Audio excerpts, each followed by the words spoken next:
This hangout is live on air. Doo-dah, doo-dah. How's everyone everywhere? Oh, doo-dah day. Happy Sunday. How are we all this evening? It is so stupid hot here. I'm so not enjoying it.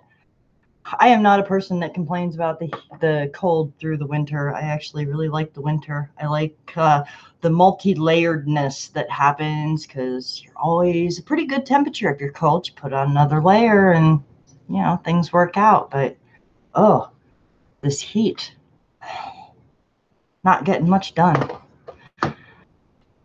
It's Memorial Day weekend here in the States, which is, you know, the weekend that we set aside to honor all the fallen people that were tricked into dying for freedom that they didn't need to fight for. And we honor them by getting really fucking smashed all weekend. Oh, and there's usually a parade and some kind of cookout because hot dogs, beer, and parade says, God fucking bless America. But that's all I'm going to say about that. As you have noticed, if you remember last weekend, I told you that I would be on my regular channel for my hangout this weekend. I was supposed to be. The 25th, I was supposed to be ungrounded, but I continue to go, and it continues to tell me, I'm sorry, your live streaming capabilities have been suspended. I cannot find the stupid email that I got that specifically said, and I can't quite figure out how to contact YouTube. I haven't put a good, honest effort forth yet, but I noodled around YouTube this morning looking for a way to contact somebody to be like, what the fuck? Why won't this work yet? But I haven't been able to find any links. So, hey, if anybody knows how the hell I contact YouTube for this fucking bullshit, I would love to find out. Shoot me an email, throw me a link. Not in the chat, though, because I'll miss it. Like, send me an actual email. I would appreciate the crap out of it. conspiracymystic@gmail.com. So, I'm going to make this screen small and pop over here into my chat after I mute my big fat mouth. And good evening, Richard, who says, if you're not first, you're last. Because Ricky Bobby is just where we get all our deepest wisdom from. Lady Onyx, hello. I bought this mug, ironically. Love you to the moon and back. When I saw it, it cracked me up, and I bought it, and I brought it home, and I gave it to my husband, and I said, unfortunately, that just means it's not as much as it used to be. It's not as far as it used to be one time in our lives.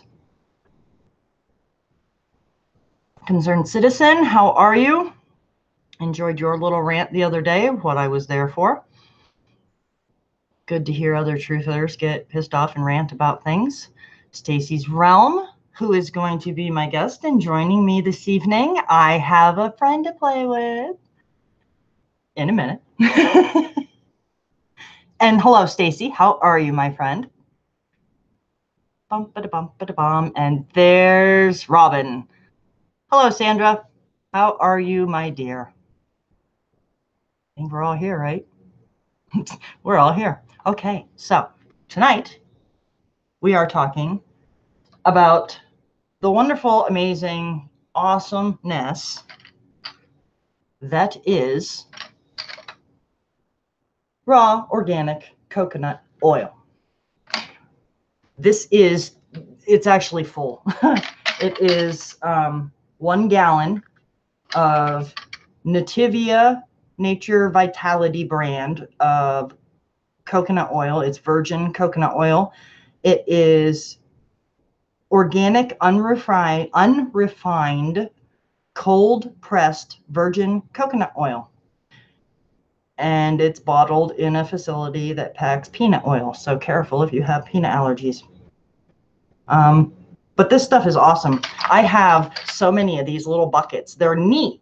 They're a perfect size little bucket. And I've been getting this brand for a couple of years now. I keep one next to my stove where I cook, and I put compost in it, composty stuff, because we have a compost pile that the chickens dig through and such. And I use one to because they're small. It's not a big 5-gallon bucket, you know. It's easy to carry around with cleaning stuff in it or whatever if you're washing something or anything. But it's also food grade. So I mean, I wouldn't do it for long, but you could even like ferment sauerkraut in it once or twice. So, I mean, you don't buy a brand because you like the container it comes in, but I'm just saying this is the brand I buy. I love it, and I love the bucket that it comes in, and I have a stack of them, which is really cool. But we are going to talk about coconut oil and how freaking amazing it is. And before I send Stacy a link to join me, I want to go through a couple of things real quick to just kind of prime the area for anybody that doesn't already know a lot about this kind of thing. And then she's going to come on here and we're going to have a little chitty chat about it. So 6 ways you can add more coconut oil to your diet. You can cook with it. You can put it in your coffee instead of creamer, which actually is kind of gross because if you put it in your coffee and stir it, it floats to the top. You have to actually put it through a blender, and then it makes it kind of frothy, almost like a cappuccino. You can put it in food that you eat. And then, you know, their last 3 examples are just different kinds of food. But it's not so much that you need to add coconut oil to your life. It's that you need to replace some of the fats that you're already using. So you're not increasing your calories, but you're changing the quality of the fat that you're taking in. Now, coconut oil has a particular kind of saturated fat called medium chain triglycerides. They're really, really easy to digest, and they are burned immediately as soon as you eat them. A lot of fats you eat, and it gets stored in your butt, in your hips, in your boobs, in your face. Ladies, you know, all those classic places that we like to store our fat away for the winter, because apparently we're always hibernating these days. But these medium chain triglycerides are burned in your body in such a way that you take them in and you immediately start to burn them. And it is used for energy in the same way that a carbohydrate would. Like if you ate that Snickers bar to give you a boost till you get to your next meal, you would be better off eating something with some raw coconut oil in it, because it gives you that same boost without spiking your blood sugar, without being a catalyst to insulin resistance, which is a huge issue. And diabetes is a huge issue in our current civilization, you know. And coconut oil is an excellent way to kind of trade things out, because we burn the fat differently. And it is a saturated fat. And saturated fats have been demonized recently. But in reality, saturated fats are actually a lot more stable in cooking conditions, and they're less inflammatory inside of your body than, you know, your standard canola oil, which, I mean, what the hell is a canola? Seriously. Or vegetable oil or corn oil. These are all these highly refined oils that have these carcinogenic properties that come out because of the refining process. So a saturated fat doesn't have these same, unless you get a highly refined, you don't get the bleached, refined, flavorless coconut oil, because that is basically already yucky, not good for you. You know, it's already started to break down and like become rancid in itself. It takes it out of its original state, out of the healthful, beautiful state that it's in. It's a superfood. Coconut is a superfood, and it is awesome. So, and I want to say really quick how coconut oil, and I'm talking coconut oil, because coconut itself has different benefits, because depending on how you're eating it, you're now adding different things to it, different allergens and different proteins, etc. So it can change, and it can you can be dealing with potential allergies in that way. But I'm talking about just straight up coconut oil. has huge benefits for the brain, the liver, and your digestive system. Your brain needs fat. Your brain is mostly made of fat. And when you eat fat, it boosts your mood. It boosts the hormones in your brain. It's really good. That's why we kind of crave fatty foods when we feel depressed, when we feel sad. They're comfort foods. It's literally comforting. So our brains need the extra fat. And these medium fatty acids, they bypass the digestion and they're immediately absorbed. So they automatically get switched into ketones for fuel for your body, but it also, because of that quick absorption, also boosts your mood pretty quickly. I've eaten a lot of coconut oil in my life because I used to be on a ketogenic diet where I was eating mostly protein and vegetables. And you eat a lot of coconut oil because you have to keep your fat intake high when you're not eating carbohydrates. But it's really excellent for your liver health because it helps to detoxify your liver. Your liver processes these oils different than the crappier, higher processed counterparts. It's more gentle. It's a more natural. And we all know that the more natural you can go, the more recognizable these things are to your body. But it flushes the liver, it detoxifies. It's really excellent. And it has antiviral properties and antibacterial properties, which, also excellent for the liver and for your overall digestive health. Because as far as digestion, it boosts, it encourages good bacteria while discouraging bad bacteria. It's excellent for lowering inflammation in your body, in your digestive area, and can encourage the actual absorption of minerals while you're eating, when you eat it with other things.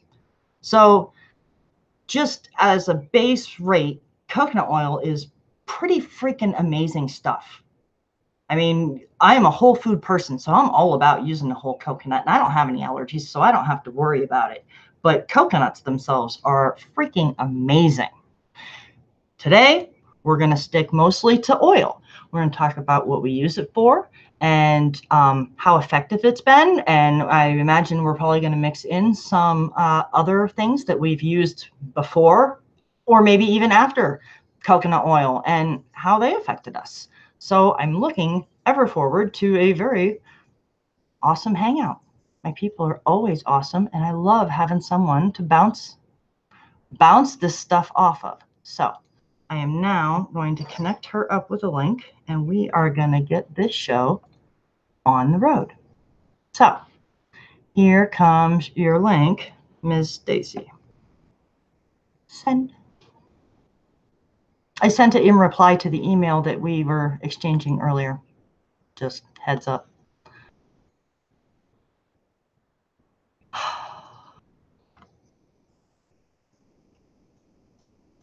Okay, let's see.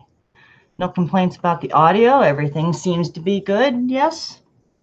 Oh my gosh, it's so warm here. I can feel myself glistening. And the funny thing is, I actually wanted to do a demonstration for you guys of how I actually wash my face with coconut oil. And I almost kind of look like I have it on my face already because I'm all shiny because it's so freaking warm in here. It's like 85 degrees, which is what, like 33 for you Celsius people? That's just warm.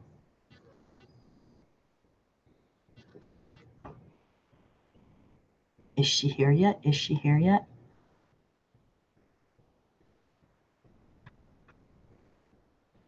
Are you slashing trolls out there, Sandra?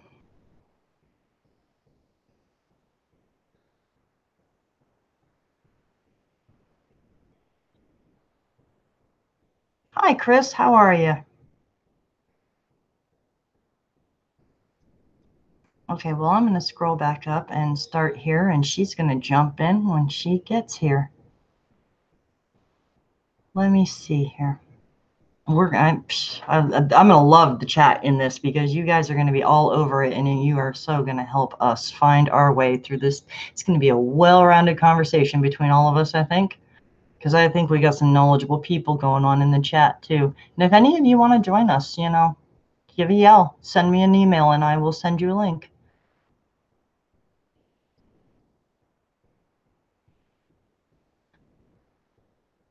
Okay, Sandra says, I love coconut oil. Used it as suntan oil today, and didn't burn a bit. I think that is probably one of my favorite uses for raw, and it has to be clear, everything I am going to tell you tonight, everything that I know about coconut oil is specifically raw, organic, cold pressed coconut oil, because it is the least processed available. And the more you process it, the more unhealthy it becomes. And so, I mean, if you take a raw virgin coconut oil and put it on your skin and go in the sun, it actually acts as a sunscreen and will prevent your skin from burning. And I know that is entirely counterintuitive, because you're like, oh, you're putting oil on your skin, you're going to burn, but you don't, because coconut has such a strong antioxidant properties to it. But if you took a, super refined coconut oil, something you would find in Walmart that has no scent or flavor to it at all, and put that on, it's basically going to be like putting baby oil on you. It is going to affect your skin differently, because in the processing, you have removed the properties that made it so incredibly healthy, the antioxidants that were in it, that were what is actually protecting your skin. So everything I have to say today, if you do it with a non-organic, non-raw, anyway processed, I do not stand behind this claim. This claim is only for this specific type of coconut oil, because that is where all the nutrition is, all of the wonderfulness that protects you. Don't worry, Stacy, take your time. I'll vamp until you get here. But yeah, a couple of years ago, my son went to an amusement park. It's the local, amusement / water park. And he went there with his friend and his friend's family. They were 16 at the time.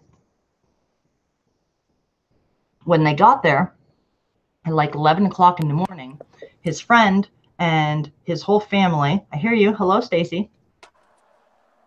Hello. She's somewhere. There you are. They slathered themselves in this sunscreen, like, 1,000 SPF. And I sent him with a little jar like this of raw coconut oil, and he starts rubbing it all over himself. And the mother, which I commend her for this, because I'd have had a fit too if I didn't know, she was like, what are you doing? And he says, oh, I'm putting oil on to, as sunscreen. And she's like, you can't do that, you're going to burn. He says, no, I won't. And I'm telling you, my mom told me to do this. My mom knows I'm doing this. My mom gave me this to do this. This is what I'm supposed to do. And she was like, okay, but I mean, let the record show that I tried to stop you from doing this. And he's like, it's cool, no problem. He covers himself in coconut oil. They spent the whole day in the amusement park, in and out of the water park.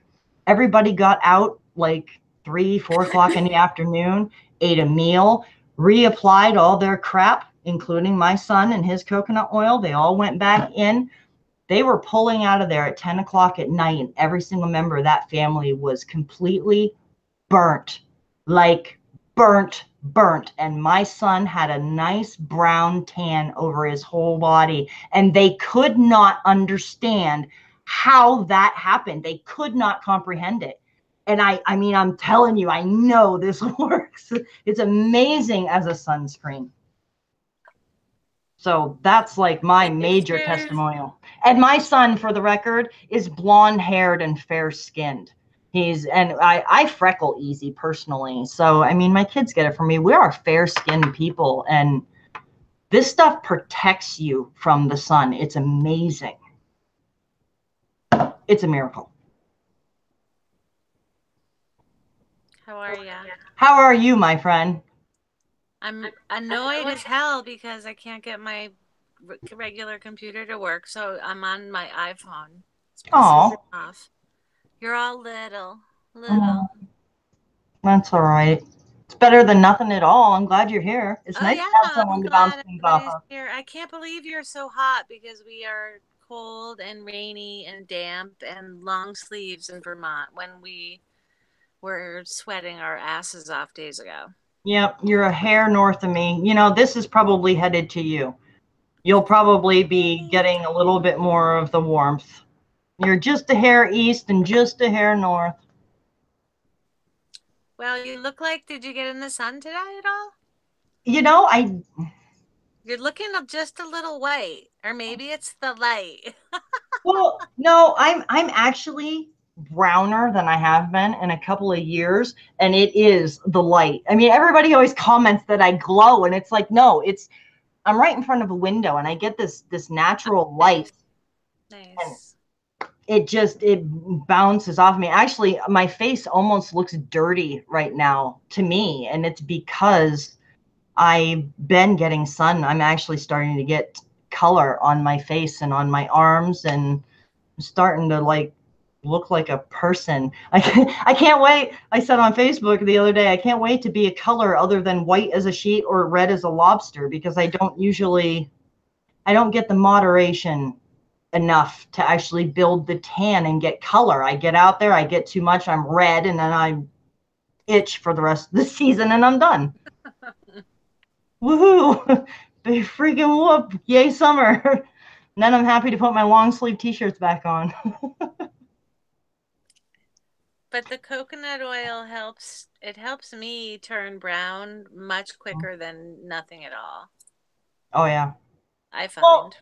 and honestly, I mean, other than it helps you actually turn brown faster, but it's also actually nourishing your skin at the same time. So it takes the any damaging effects that the sun would have and kind of negates them right at the jump.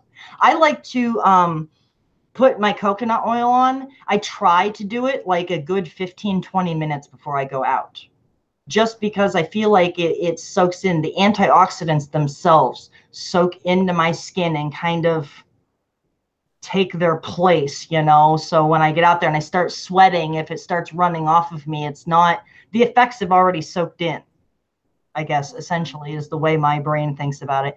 Because another, off of coconut oil, but another sunscreen that I've used in the past is you take vitamin C tablets, something, not a chewable sweetened thing, but just like a regular vitamin C supplement, and crush it and add water to it and dissolve it, and you spray that on your skin, you won't burn. And it's because of the antioxidant properties of the vitamin C. But you have to put it on like 20 minutes before you go out so it soaks into your skin, and then your skin doesn't burn. It's incredible. But the coconut oil is so much easier to deal with. And I think that's another one of those tiny truths in plain sight. Like, what kind of coincidence is it that so many sunscreens are coconut scented? It's like, we don't want you to know how to actually be healthy, but we'll mimic that and trick you into using this crap because we smell. I still, to this day, it's been years, and still I smell that coconut scent, and I'm like, ooh, beach time. It's, oh, sun. Absolutely. It's a freaking trap, man. But It's, I don't just use coconut oil for getting brown more quickly. I use it year round, many times a day, every day. me too. Ugh, Do I gotta you turn my notifications off. do you use any other moisturizer? Never in my whole life, I've never used anything but water and coconut oil on my face. Really? Really. As a Including cleaner, or soap and all, huh? I've used salt. Salt, kosher salt or Himalayan pink salt scrub for my Hi, face, but Teresa. that's just water. But That's yeah. cool. See, I was part of the whole indoctrination. I was born in 1979. So I'm a big fan of the 80s because I was growing up and, idolized all of these people through the 80s. And then in the 90s, as I was a teenager, it was all about, the freaking oxy bullshit pads that just scrub the frick out of your face and get all rid of your acne. And oh my God. And I had acne everywhere. I didn't have like the really deep bad acne, but I had, all along the hairline, especially right here, which I will still get because I find I sit like this a lot. And I think that I stop up the pores right here with my dirty hands. So I try to make a point not to do that, but I do get some acne here sometimes. But I would get it on my shoulders, down my back, and a lot of teenage kids do. It's not just boys or girls. These teenagers are these hormonal little time bombs, and they're we get this idea that we're supposed to take the oil. It's the oil on your skin that's causing your pores to clog and giving you acne, when in fact it's the fact that you are stripping all the oil off your skin all the time that is creating this void where your skin is overproducing oil to try to re-lubricate itself in a healthy manner. And in doing so is meeting up with bacteria on your face and stopping up pores and becoming a problem. I still, even recently, maybe 5, 6 years ago, still got acne and would still break out on a semi-regular basis, especially around my period, until I stopped using soap on my face. I had to Yay. stop. That was the craziest thing I ever did, was stop using soap, and my face stopped breaking out. And not only did I stop using soap, but I started actually actively washing my face with coconut oil. Do you actually wash your face with oil, or do you just rinse it and then moisturize? I do not wash it with coconut oil. I've heard you say that you do that in other videos, and I've thought about it. But I just wash my face with strict water. And like I said, once in a while, I love using kosher salt on my face.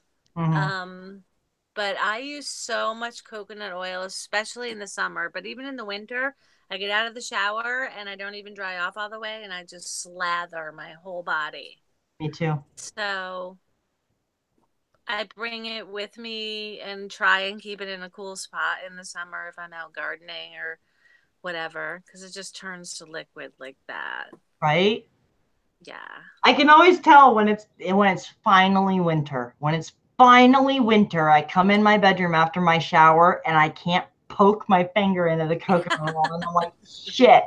And then I keep these popsicle sticks that you can get in the craft section or the office section of any Walmart, which is where I got mine. You come in a little bag, all these little popsicle sticks. And I keep one of those in my little thing of coconut oil, my little cup here, because I can dig and like shave some off and use that. But I don't like putting metal in it. It No. I'm used to not putting metal in things like diatomaceous earth and my bentonite clay because they have the drawing properties. And I don't think the coconut oil is the same way, but I figure why put metal in it if I don't have to? I just use my fingertips. I hate it when it gets under my fingernails though. Oh my gosh. All right. Well, It I just, have a. This is actually my sister. She gets the huge ass everything delivered to her. And then I just go to her house and take what's reasonable or ask her for what's reasonable. So this is what, a pint, I guess? yeah, Little, a little. I'm not into jarring and canning and all that shit. But it smells just like coconut. I It's know the it's real deal. I can just lick it. It's so good. But anyway, and then we do our make our own toothpaste out of it, and right now it's black because we added charcoal for fun because it seemed like charcoal was the retail I have heard out. wonderful things about the whitening properties of charcoal. A lot of people use it in their toothpaste. Hey Sandra, you bored? You want to go scare up my toothpaste videos for me? Sitting around wondering what to do? If you have a moment. If you don't, I'll do it myself. Just saying. But yeah, we still do the homemade toothpaste because I was really upset when I found out that Tom's of Maine was bought out by some, I don't remember which one it is, but some shit company. And so even the ingredients in Tom's of Maine isn't even dependable now. It's so, as far as I'm concerned, Everything is disgusting. Everything is disgusting from the moment I leave my little apartment every day. it's true. Except what I want to take in. I It's know. getting repulsive. I So want to. I want to walk my around with sister dry hands uses like your those. recipe though. She uses your recipe for our toothpaste. I mean, the rest, and it's not even my recipe.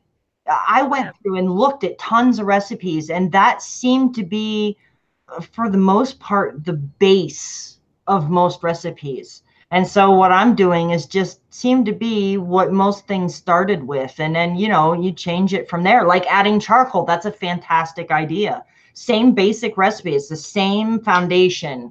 And then Right. you change it to suit you. So actually I always keep, because charcoal is so bad. It doesn't expire. I mean, if it gets wet, if it takes on moisture, but actually, and that's another thing that I do that's kind of weird and off topic, but when I buy supplements and they got the little silica packs in it, Oh, I hate those. well, I have things like charcoal and stuff that I keep long term that won't go bad. So when I get to the bottom and I have those packs, I put them in the bottle because it helps keep that product fresh, having more moisture absorbing stuff in there with it. It helps the shelf life maintain. It must So be too cold in Vermont for us to have to worry about it. I'm going to need your address and start sending you those little charcoal packets from everybody here in Vermont because we need to throw them out. We have no use for them. Our summer and humidity is so short, so short. no, it's all kinds of humid here. Ugh. But okay, so while we're at it, while we're talking about it, and before we move on further, I actually wanted to give two demonstrations. It's a twofer. I actually put eye makeup on just to show you people how it takes eye makeup off. It's just mascara, but that's the hardest thing to get off. Mascara can be like ridiculous. And I don't wear makeup. I don't cake crap on my face. And if I do wear anything, it's this, a little tiny bit of mascara. And it's just, it doesn't look like it in this light, but my hair is really multi-tonal and it gets really light in the summer. And my eyebrows and eyelashes virtually disappear. They go blonde. And so sometimes, especially in the summer, I'll actually put a little mascara on just so I can see my freaking eyelashes. So if you want to remove eye makeup, it is seriously this easy. Grab I mean, you can't even see it. It's just wet with oil and smear it on. And I'm going to smear it around so you can really see that I'm actually wearing eye makeup. I'm going to go all raccoon. Ready? Booyah. Nice. Right? Nice. That's pretty badass. But I can feel it actually dissolving it under my finger. And you can see that it's dissolving it into my damn face. Now I got my fancy little pink rag here. For real. Ta-da! I mean, It that came off cleans pretty damn like clean. it cleans like a whistle. Like, right? That's pretty darn clean, considering. You can see that I can have makeup on this side now because you can see that my eyelash is actually darker. Let's do the other side because I can't go being uneven. That would just be weird. But it's really awesome. I mean, and even eye makeup remover in general. I mean, it'll dissolve foundation in the same way if you wear other things. It You clean dirty oil with clean oil.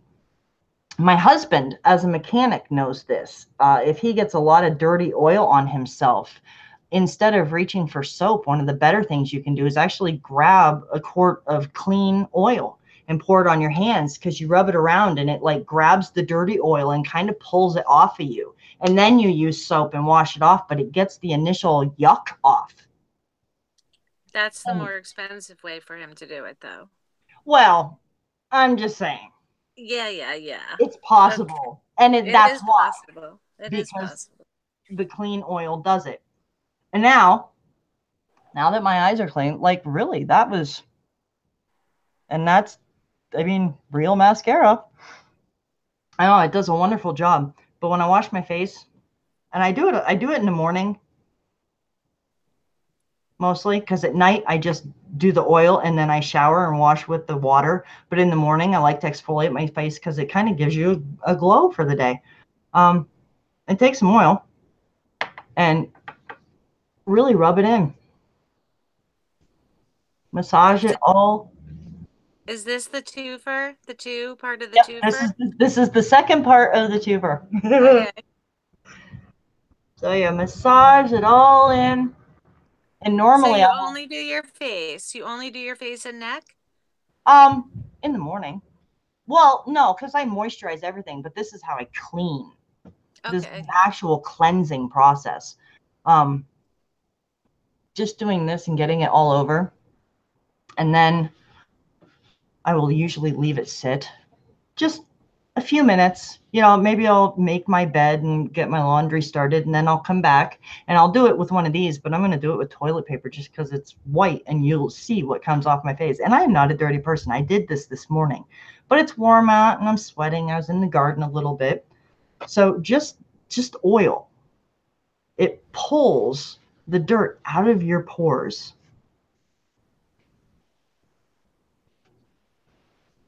And I'm not even going to go over my eyes in case there's any leftover mascara. But I love how it makes my skin feel. oh yeah, you're so Ah, feels so good. okay. Normally I would do it with a cloth because of the rough nature and it exfoliates, which is what you love about the salt. And I will actually, you know, wrap it around my fingers a little bit and kind of massage my face. But just doing it like this to show you guys, Nice. Ew. right? It's like Ew. you can see the dirt that came off of my skin that just is in the oil. But the oil, it pulls it off your skin. It like it grabs onto it and just psh, and it's gone.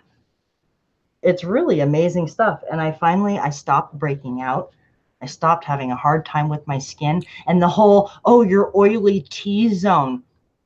All of the combination bullshit in your skin goes away when coconut oil is all you use on your skin. It really balances things out. It's wonderful for your skin. I But can yeah, only like this. I can only speak for I never had oily skin or oily hair. I can go a week without washing my hair and I leave coconut oil in my hair when I'm finished showering too. Yep. Because it's so thick and it's just not and um but I can't speak for the T zone, but I use coconut oil at least 3 times a day on my face and I leave it on in the morning and I leave it on at night when I'm all done. You know, it's always on me, whether I'm gardening or in and out of the pool or river or whatever. Yep. Well, in the And morning when I wash my face like that, I'll actually use the rag and kind of buff my face out because it exfoliates. But when I'm done, I will reapply coconut oil to my hands, and then whatever's left, I will smooth back over my face to like re-moisturize what I kind of scrubbed off. So yeah, I'm all about, I mean, you should, because it soaks in pretty quickly and you don't walk around as oily and shiny as you think you do. no, not at all. I don't think I do. And People say, the most detrimental thing we do is wash the oil off. That's what really makes us oily. mm-hmm. Well, I don't sweat much, so I can't speak for that either. I have a problem with not sweating, so I'm trying to figure out if anybody knows about not sweating. One woman I so I knew a little bit about it. But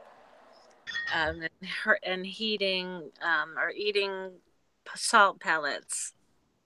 But I don't wear base, or once in a while I wear mascara so you can see my lashes. And as I'm getting older, because I'm going to be 52 in July, my eyebrows are starting to disappear.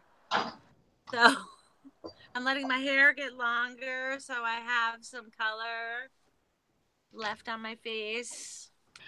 July what? Last day, 31. 31st. Stacy. All of a sudden, everybody's been mentioning their birthdays, and I've been keeping a list because that's just how I roll. I like birthdays. I mean, I don't think we should like celebrate huge, but I think it's pretty cool to go to somebody on their birthday and be like, hey, this world's a better place because you're here. Congratulations on surviving Making another one. here. Uh, Well, I hope to live long and well. My grandmother is 92 or 91, and she's just starting to slow down in her brain and confuse my children with her children. And but she says, "What the hell? I'm Stacy. I'm 92. Whatever." And I'm like, "You're absolutely right, Graham." And I can say fuck to my grandmother, and she's like good with it, and she's it's like just fucking right. she's so cool. She's full of piss and vinegar. I love her to death, so I have to get there to see her soon. But that's a road trip. So Good. hopefully we seem to have long living genes in our family, hundreds. And Good genes are important because, they don't seem to be terribly common. My family also seems to have some pretty solid genes. We don't have a lot of disease or, anything like that in our family.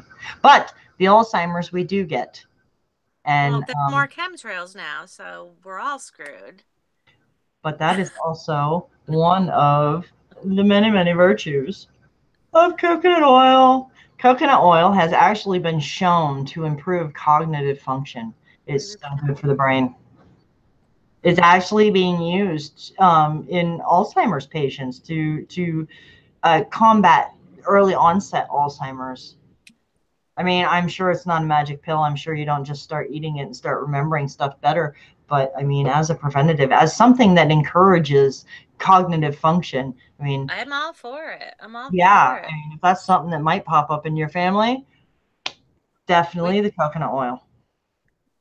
we could make them some pot brownies and use coconut oil and change their toothpaste, get the fluoride out of their fucking system and the pharma, and they'll all be good. I'll tell you what, you want the best brownies you ever had? Use coconut oil.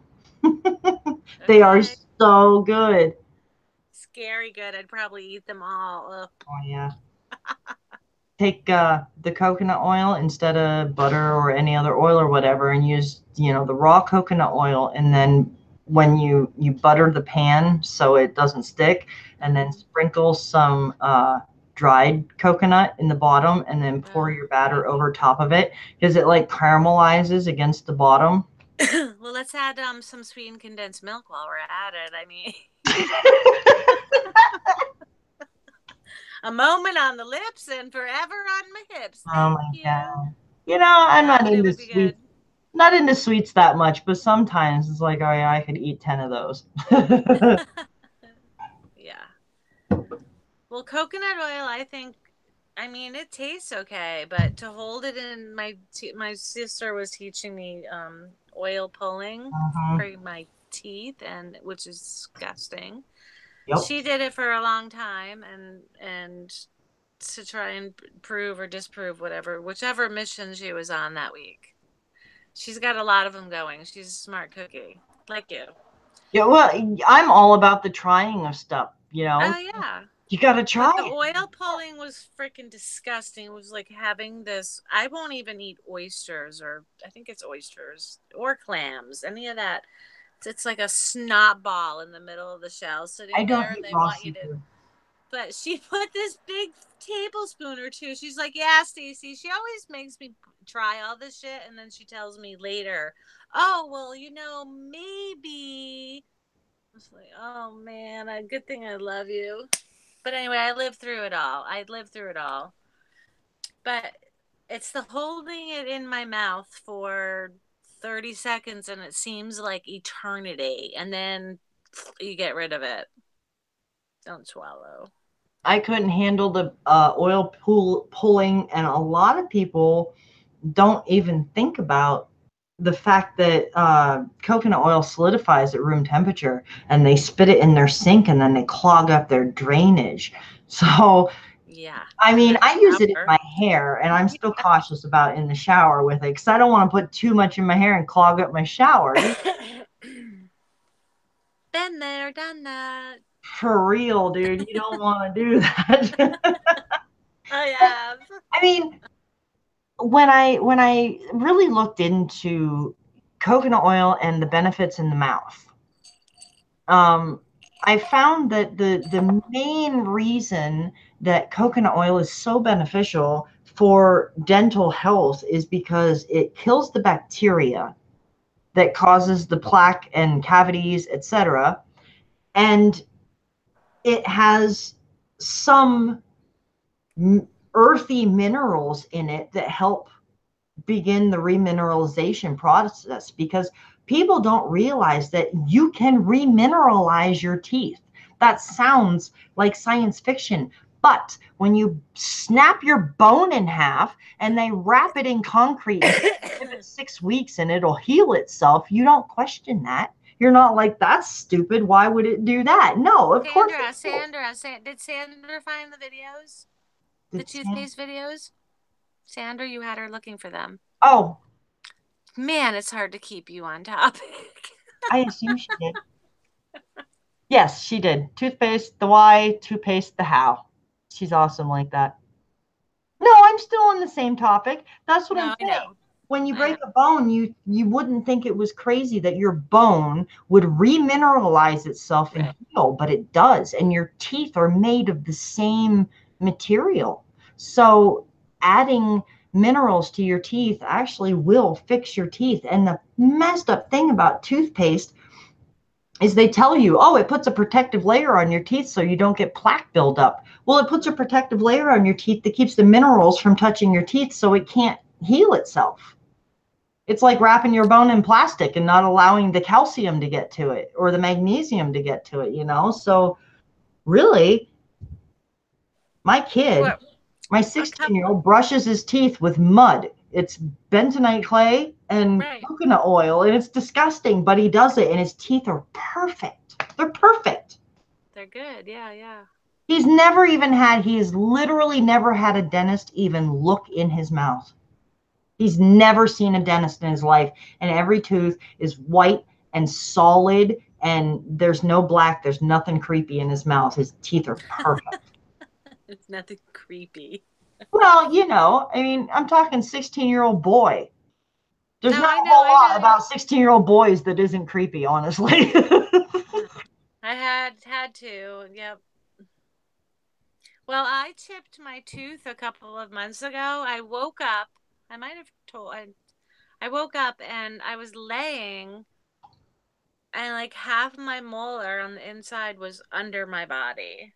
And I sleep alone, and I'm OCD with my sheets. If they're crooked at all, I can't sleep and da da da da. So I think that's why my sister suggested me trying the oil pulling to regrow my molar. But I have not been able to do it, get over the taste. I don't And think, I'm I don't, freaking out thinking I have to go to a, I'm not, I refuse to go to a dentist, so I don't know what's going to happen. I cannot say with any certainty at all that it would actually regrow the chip on tooth. However, I cannot honestly say that it wouldn't. Right. But I do know that if you have a black hole in the middle that is a cavity that is continuing to rot, if you start to apply coconut oil to it, it will heal and refill itself in and become a normal tooth.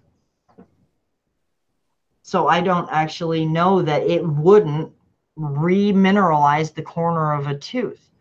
But at the same time, that leads to questions like, well, we're not rabbits, so we're not going to remineralize our teeth and make them suddenly start to continue growing long.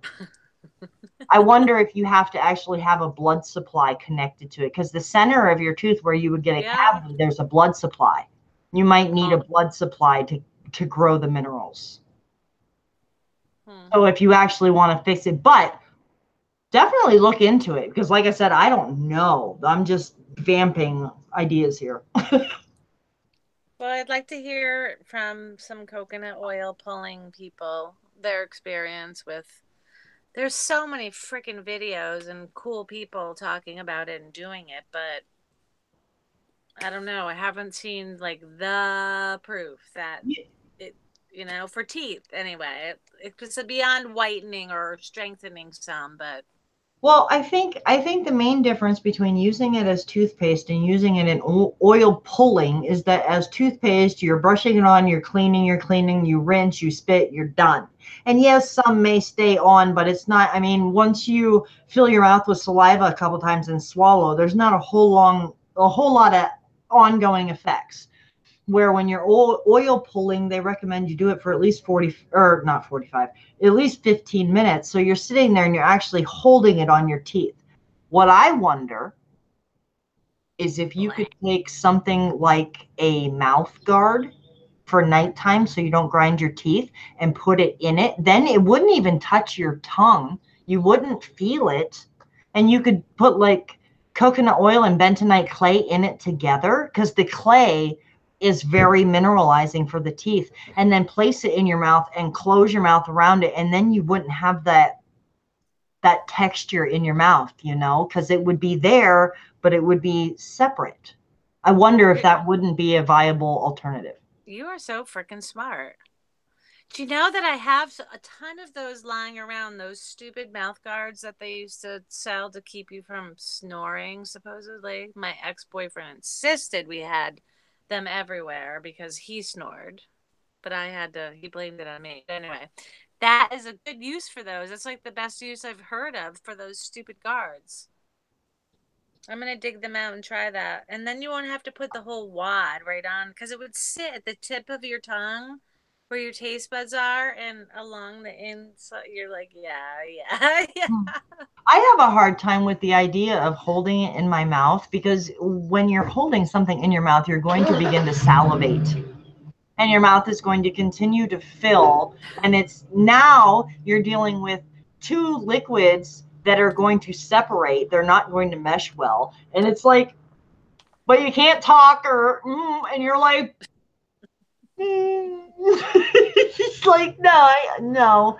Yeah, I think that would probably be good. You could pop it in your mouth like in the morning, something you do in the morning, like routine. And you could pop it in and, okay, I got 15 minutes and I'm going to do this, and try to take your focus, just hold it in your mouth and do your thing. And maybe it would be more tolerable.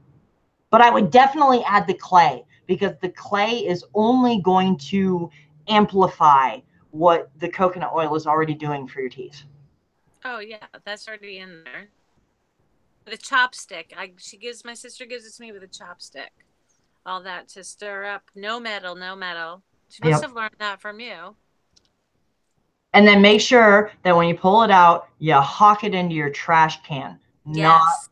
not your toilet, not your sink. You want to hawk it into the trash, something that's getting burned or removed somehow, not your drain. Don't spit it in your drain. Bad news, man. Is that shit? Oh, when coconut oil is cold, it is hard. That's actually half the reason I actually use the stick, because I don't have long nails. Like, they're short. They're even dirty right now because I've been in the garden. So I don't like getting stuff under them, but I gotta like dig in and scrape it backwards to get this little tiny curl of coconut oil out. And it's just easier with the stick. I can scrape it up and then tip it out into my hand, because that shit's hard. So you dump coconut oil down your drain and then run your cold water while you brush your teeth. You're screwed. You're screwed in short order. Within a week, you're going to stop your drain up and it's going to suck. But Uh, applying the same logic, if you do stop your drain up, boil yourself some water, pour it down your sink and pour a couple of pots of boiling water, like 4 or 5 gallons of boiling water down your sink and flush it through. And then don't do that again.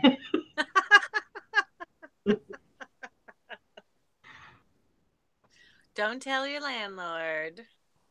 Well, I own my house, so don't tell my husband. Don't tell my husband that was me. Although, you know what? Every time he cleans out the drain in the shower, he pulls out these hairs and he's like, because it's always me. And my hair's not even that long, but it's the longest in the house. It's all mine. He's like, yeah, this is you.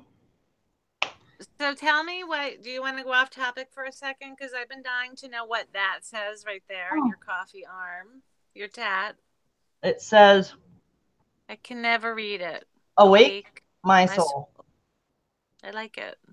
It is a song by Mumford and Sons, which is not everybody's cup of tea. They're actually a genre called progressive bluegrass, which is an oxymoron in itself, because bluegrass, by definition, is kind of this old school country hillbilly sound. But they're really amazing. I was turned on to them by my son, and they have very, very deep spiritual music. Not all of their music, but some of their music is very deep and very spiritual, but very modern at the same time. And I don't know, I love them. And that song, it's very, well, I'll be damned if it's not about his awakening. And I've always felt this kinship to this song. And my husband is not a tattoo person. He has no tattoos. I have 8. I have acquired all 8 since we've been together too. But it was no secret that I am a tattoo person. I grew up around tattoos. I'm a tattoo person. And he has none, and he's not anti-tattoo. He doesn't give a crap. He doesn't care. And so every time we get in a big fight, and he's like, fuck you. And I'm like, no, fuck you. I go get a tattoo. Because he doesn't like it and he has to pay for it. And it's like, oh, I don't have that problem. oh, it's not a problem. I don't see it as a problem. But that means in 2020, we've had 8 fights. I was gonna say, yeah, that were bad enough that I was like, so that's not too bad, really, when you think of it like that. Actually, I think my first tattoo, which was on my ankle. Yeah. That's so freaking old. Was when I divorced my husband, and I got my nose pierced. And I just took that out in the past 5 years, 7 years. So I had that a long ass time. But anyhow, we're way off teeth and coconut. That's all right, because before we run away, because we're talking tattoos, and I don't get to talk tattoos very often, I'm going to show you my favorite tattoo, which is this one. I can't even see it. It's, what's the number 11? What is it, a heart? It is an infinity heart. It's a heart with infinity through it, and it's done in white ink. It's not crooked and weird like it looks. It's just the angle. Cool.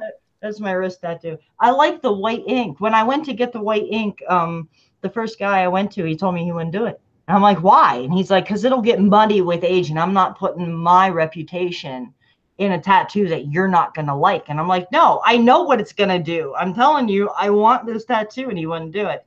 So I went to someone else, and he was like, sure, I'll do it. You understand it's going to do this. And I'm like, oh, yeah, I know. Because it's kind of peach colored. You know, it's not white. It's not like a crisp white line. And it's like, no, I know. But I got the black on this side, which it's my pentagram and my crescent moon, which for me is the moon represents, well, the moon represents time. It's the time cycles that we go through. And the pentagram is the 5-pointed star is man. And the circle represents God as a whole. It's man in God. So it's man in God in the cycles of time that we live through. And then this one is the never ending love, and it's in white and that's in black. It's kind of a, because I'm weird like that. Uh-oh, Since she's you brought doing up some that. creepy black and white shit. What is above is I below. know, I'm all mirrored and Throwing the devil pasty, horns and out there and stuff. hey, it's not my fault people are afraid of symbols. All these people are running around showing you symbols going, hey, look, I know something you don't know. And everybody else is running around going, oh my God, what they know must be evil. No, they wanted you to think that so they could use it against you. So you wouldn't know what they were talking about. So you couldn't do anything with it yourself. Like, for real, who the hell is scared of numbers? You know, they're just numbers, right? They really are. Everything is somehow based around numbers, and I haven't figured it out, but I don't think I will in this lifetime or realm or whatever the hell you want to call it right now. My favorite quote, and it's not even a quote, my favorite saying is in omnia cita sunt, and it is Latin for all things lie in numbers. And that's because I'm a dork and Perfect. I'm all about the gematria and all about I Latin. I want to learn Latin. I want to find like 2, 3 other people that want to learn Latin, because you can't learn Latin by yourself because you have to practice it. So you need someone you can talk to. So I I need wonder if like my three or four people. I'll find out if my sister speaks Latin. She might. She actually might. That would be so badass. I think there's something to it because they've confused our language in such a way, and everything goes back to Latin. Everything that they write is in Latin. I mean, it makes sense that they would hide things in Latin. What's weird is when I went to high school, I graduated in 84. So when I was offered German, French, and I took like 7 years of French, and I hated anything to do with German. And then they gave Latin, and it was always like, who the fuck takes Latin? Like, what do you do with Latin? Seriously. Mhm. And now You people are decipher like, the freaking matrix. That's what. right, but you don't think about that in 19. I tried to actually go back and watch what's that stupid Michael J. Fax Back to the Future. It was like, oh, I wasn't feeling well. I was like, I'm gonna sit and watch one of these really old movies that supposedly tells us shit, and I couldn't even watch it. I just couldn't. I just couldn't watch it. I'm just so repulsed by everything. I think I'm gonna just be this person in my own little realm with just my boys and my sister and weird people like you out in the internet world and afraid. Everything is just getting scary. It Scary, scary, scary. definitely is. But that is a topic for next week. We're going back to coconut oil before we get too far off here. And I haven't Oh, even taken my capsules. See, these are coconut oil based. what For is that? they have the trim off the pot leaf is baked, and then we water, what's it called, a water boil, when you put the weed in a jar, the greenery in a jar with coconut oil, and then you put it in the jar in boiling water for like 6 to 8 hours, and then take it out of the jar, strain it, and then use plant little baby dropper, whatever the hell it is, to fill these little capsules one by one. That's how we do it. So I use them to help me sleep at night. They take a couple hours to kick in, but they're coconut oil based. Interesting. Well, I don't have it right here, but I have hemp oil, and it is olive oil based, but that's just the oil the company uses. I would, if there was a choice, an olive oil one or a coconut oil one, I'd probably took the coconut oil one. But that's interesting. What are the legalities of using that kind of thing in Vermont? Well, it is legal as of July 1st to have everybody can carry up to a certain amount. And I don't watch the news, and I don't know a lot of stuff to really be quoted It's on it. been But decriminalized to that extent, though. So yeah, I think like an ounce or a few plants or something. But I mean, where I live, everybody here, like every other person, grows marijuana and has forever. yeah, And I live at a ski resort where there's a lot of, crunchy granola head kind of people. crunchy But granola equals hemp everything. to a certain extent, yeah. Lot of deadheads. I think we're having the friendly gathering here again. God forbid. Sorry, but it's like half a mile from my house, and it's just I just can't be a part of it. And talk about the mess that's oh my god. Anyway, it's gonna be sheer insanity with people tripping out around here and see, I just ramble and get off topic too. Oh, no, no, I was asking you about the legalities of hemp slash marijuana, etc. in your area. So no, that's definitely Yeah. totally related. I was just curious because I mean I have capsules that I fill with kratom when I take my I can't get that anywhere here. Damn it. I need that. Is it illegal for you in Vermont? I don't know, but I can't find it. It must be. I can't order it online. I can't do anything. I have to drive to New Hampshire, which I did once and couldn't find it. And then didn't have time, like, oh, let's screw around all day and look for it. But yeah, I need it. I need that stuff. Well, remind me after we get off of here, send me a chat and remind me and we'll talk about it. Okay. Well, you're the only person I've no, sort of, kind of, that actually, yeah. Okay. Anyhow, Anyhow, um coconut oil and animals. Do you have animals?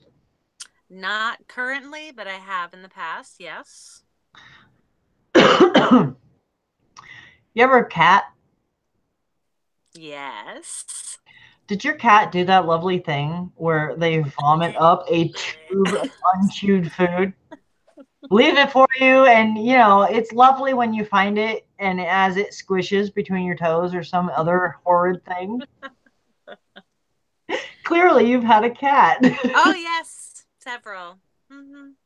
This will make your cat not do that. I believe it.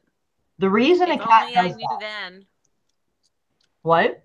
If only I knew then. Well, for next time. I give my cats coconut oil every morning. Um, I give them coconut oil because I feed them wet food, even though I don't want to. But I've read some very compelling things about feline kidney failure and the fact that kibble is dry and actually if you have it if you take a cat that lives in the wild, most of its food is going to be other living creatures that is going to include blood and lymph and moisture from eating that animal. And now we take these cats, we bring them in our house and we feed them kibble, and there's not only no moisture that they gain from that, but it's a dry thing that actually absorbs what moisture they do have. And it's been shown that one of the major issues with domesticated felines is they have kidney failure later in life because they have been basically low grade dehydrated their whole lives. And I didn't know this until I had family members whose animals or whose cats were starting to die of kidney failure.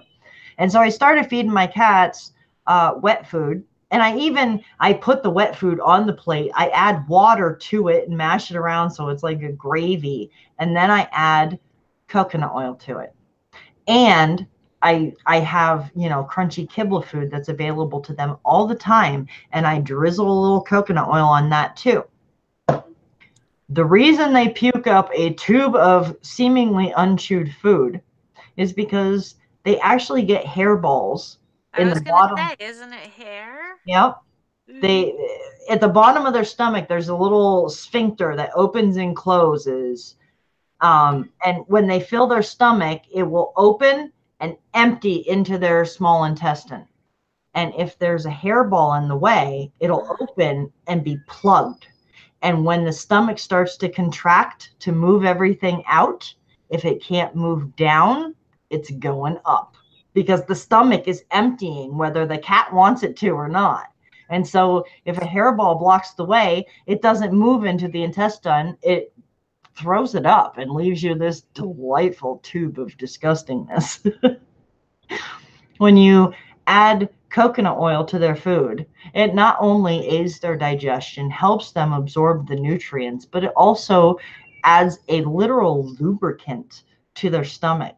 So if there is hair that accumulates in their stomach from their normal grooming habits, when that sphincter opens up and their stomach goes to empty into their intestine, nothing gets stuck, because if it is, it's oiled and it will slip through. The food will slip through and it helps move things through. My cats still get hairballs. I have 2 long-haired cats. There's no amount of brushing that is going to stop this from happening. But now I find my cat's hairballs in the litter box. No kidding. You get a turd this long. Turd, hair chunk, turd. Like, I swear, it moves it right through and they don't choke on it. And you're not wasting money. I mean, not to sound really crude. I mean, other than the animal's health, which is the first concern, secondarily, you're feeding your animal good food. You're paying money for this food and it's just being vomited back onto your floor. And it, they're not going to re-eat it. You scoop it up and throw it away.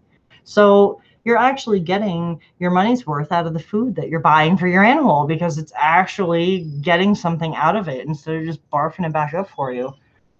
I think that's absolutely horrid. I was so excited when I learned that, and I don't put it on my cat's dry food anymore because I'm too lazy. I have to actually melt it and drizzle it over every couple days and then stir it together and all of that. So instead, I use olive oil. I have a little sprayer that I put olive oil in, and it pumps it full of air, and it acts like a like an aerosol, and it puts a thin layer of oil on the dry food.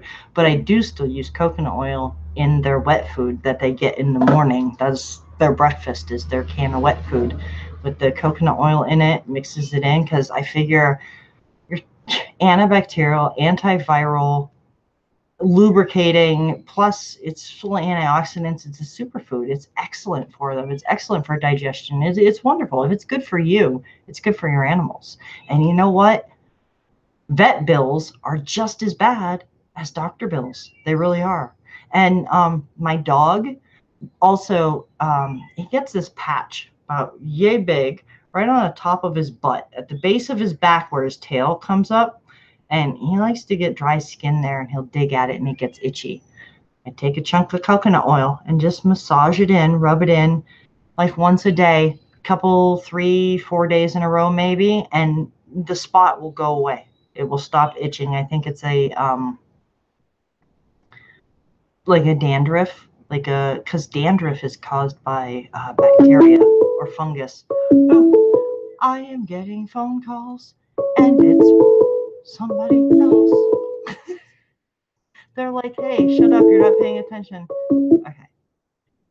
She wants to come back and she's lost. Hold on. Let's give her the connect again. I bet she went and restarted.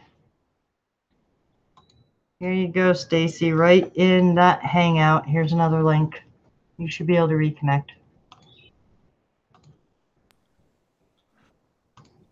So yeah, very good animals. There she is. Welcome back, my dear. I just have some issues with Apple stuff lately. But anyhow, this is on my computer. It only took how long to have that switch? Yay. Well, hooray for getting it the way you want it. Sorry. I'm here. I'll be here. Well, I just spilled a bunch of time talking about hairballs and animals. Well, that's Yay. why I buy my coconut oil in a whole freaking gallon. How much is it? Let's see. Because I'll want to give y'all a link anyway, so you can take a look at it and decide if that's something you want to do or not. So let me go. My Amazon. It's the best for just everything. There's stuff I won't even say on here that it's good for. Right? No, I want to talk about it. It is excellent, and I'm assuming because you don't want to mention it, it's of a personal nature. And I will tell you what I will, and I'm going to get super fucking raunchy for a second. I will use coconut oil as a personal lubrication for sexual things or any other fucking reason. Because I'll tell you what, K-pop, that fucking shit that they give you, that has poison in it. Like that is not good stuff to be putting and your genitals, especially a woman's genitals. I mean, a man's genitals. I mean, I think we can all agree that the skin that is over a penis is very thin. It is a very thin and protected skin. You know, kind of like your armpit. It's not a tough skin like our hands that are maybe more resistant. It's a very thin, very absorbent skin. And then a woman, you're talking about putting things actually inside of you. And the things that are in these water-based lubricants, they're disgusting. I'm They're all in disgusting agreement with and you. they're awful. Use a little coconut oil because seriously, you're adding antioxidants to both of your lives. So, I'm all about it. Use it for literally everything that you can possibly use it for. If it needs to slide, put coconut oil on it. Amen, sister. I I like that. am not a shy Oh, person. I love that jug, man. That's a big ass jug. I love it. This gallon was $64, which is a lot. Yeah. But I looked it up and let me jump back to my results. I'm asking my sister what she pays. The last one of these that I got was mid-December. And I know that that's not this one. So I would say that even using it for everything, for toothpaste, hair conditioner, facial, I mean, lotion, full body lotion. I give my husband massages and I use that.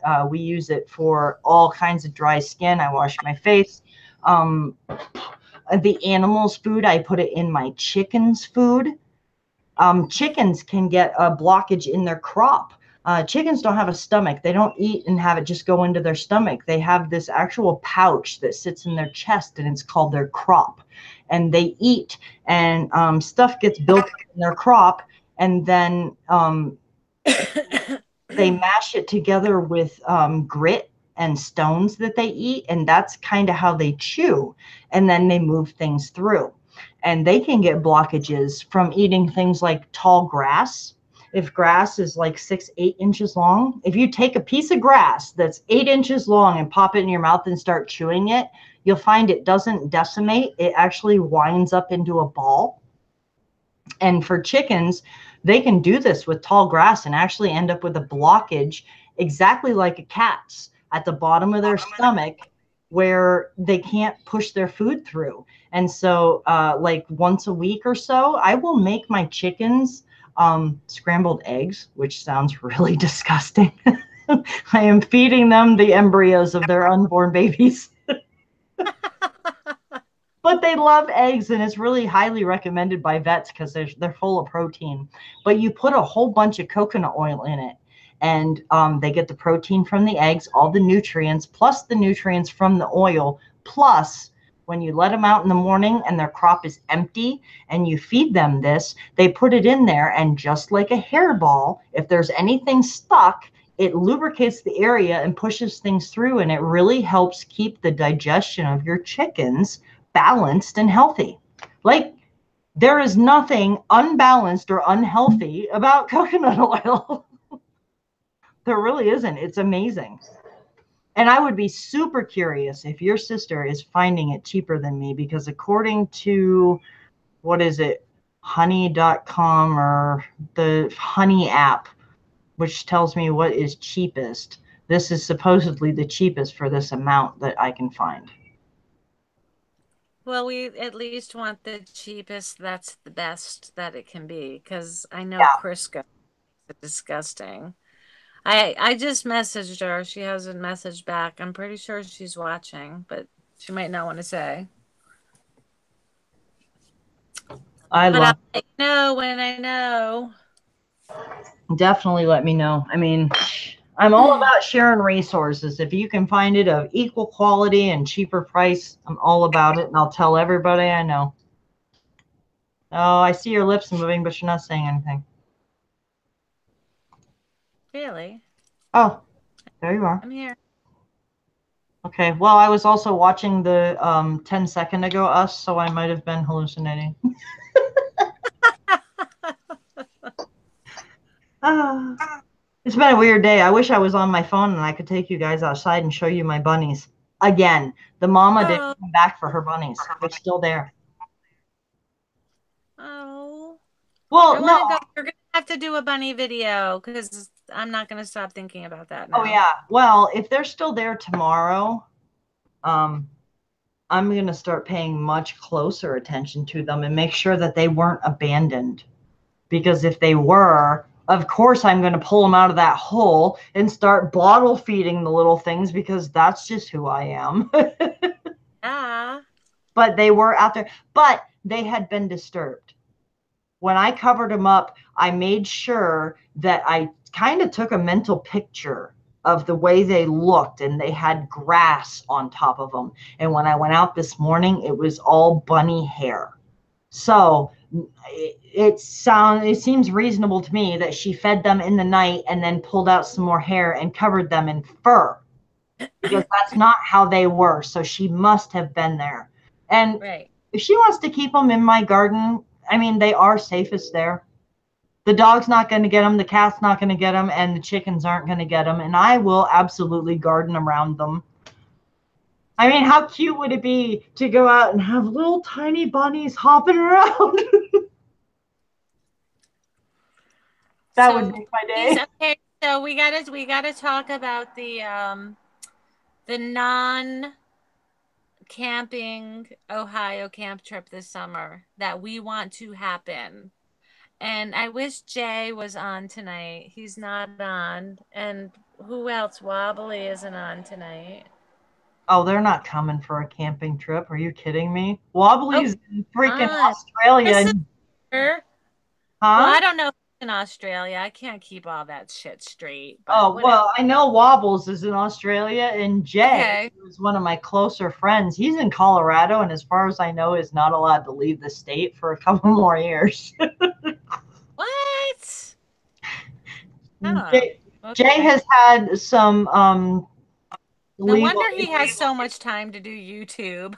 Oh no, no, no, no, not like that. No, no, no. It's a past thing where he's just kind of living out the rest of his fucking stupid punishment. But no, he actually, if you go look on his channel, he's talked about it in a couple of videos from years Oh, ago. I was J Dreamer's 14th subscriber. well, he calls you sister, so I figured you've. Oh, well, the funny thing is, I have a younger brother. I'm 39. My next youngest sibling is 30, and his name is Jay. And Jay Dreamers is 39, same age as me, but in the way he looks and in his mannerisms and the way he talks, he bears a remarkable resemblance to my actual brother. And Jay and I have clicked from the beginning. So I've always kind of thought of him like a little brother, because he reminds me of my little brother. And he refers to me as his sister, because we have that relationship.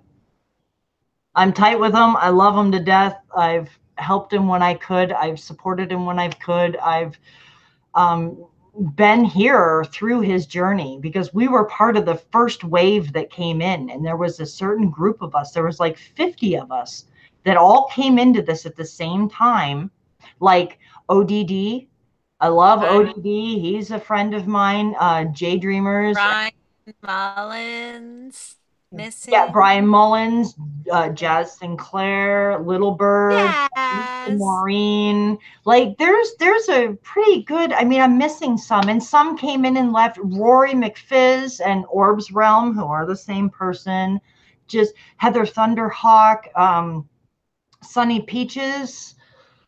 There was a lot of us, a group of us that all came in at the same time, and we've all kind of wandered off and done our own things since then. But we all seem to sort of keep a little bit of track of each other because it was like we all came in like brothers and sisters. We united as a family. We were like, oh my God, let's figure this shit out together.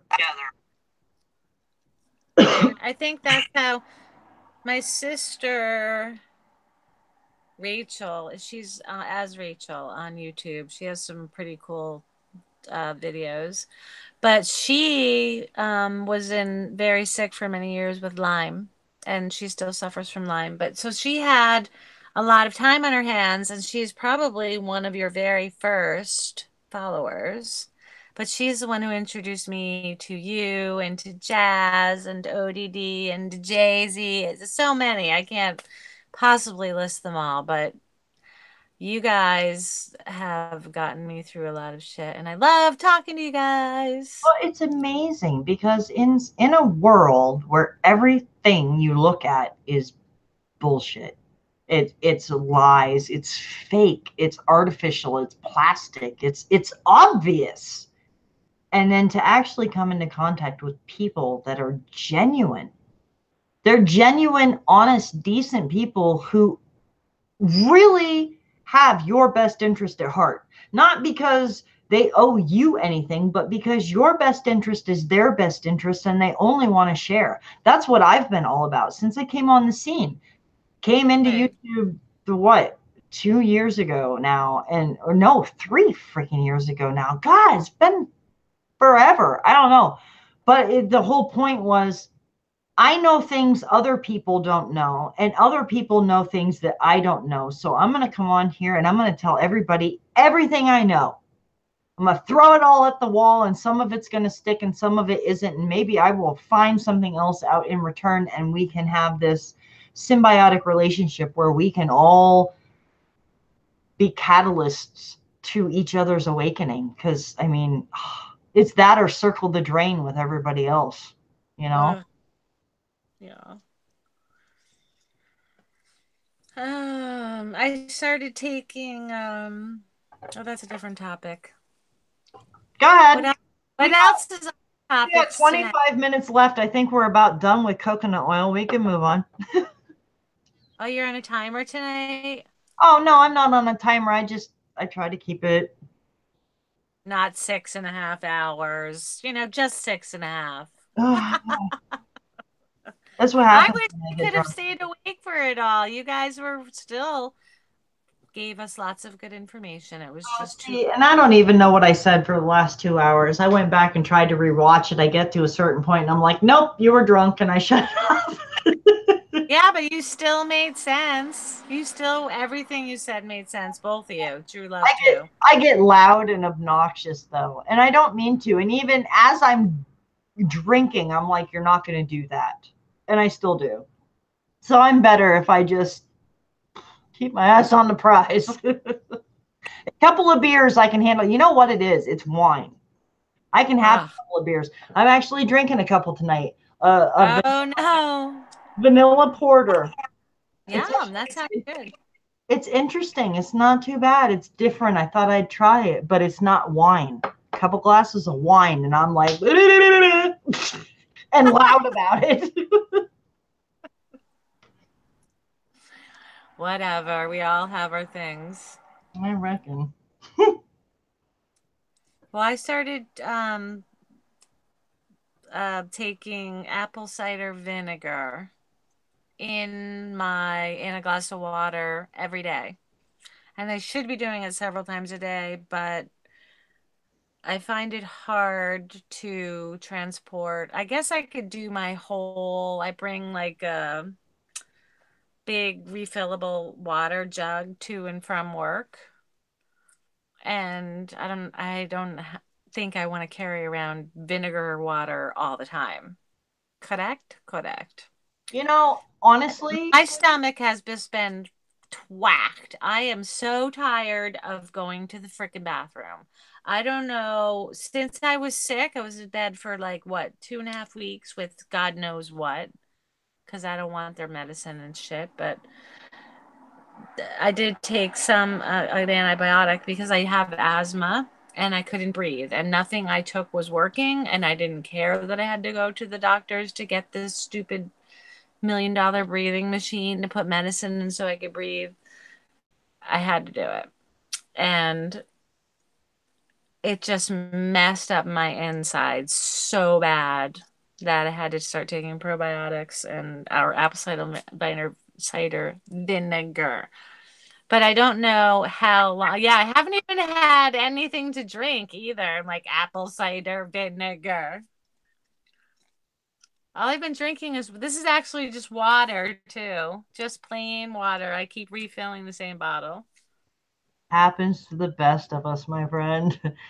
We all have lips and tongues that are too big to talk around sometimes, especially with funny phrases like apple cider vinegar. I forgive you. But it's yummy. I don't know. We'll see what it does. And see, I've gotten used to apple cider vinegar to such an extent that when I drink a plain glass of water, I'm almost struck by how empty it seems.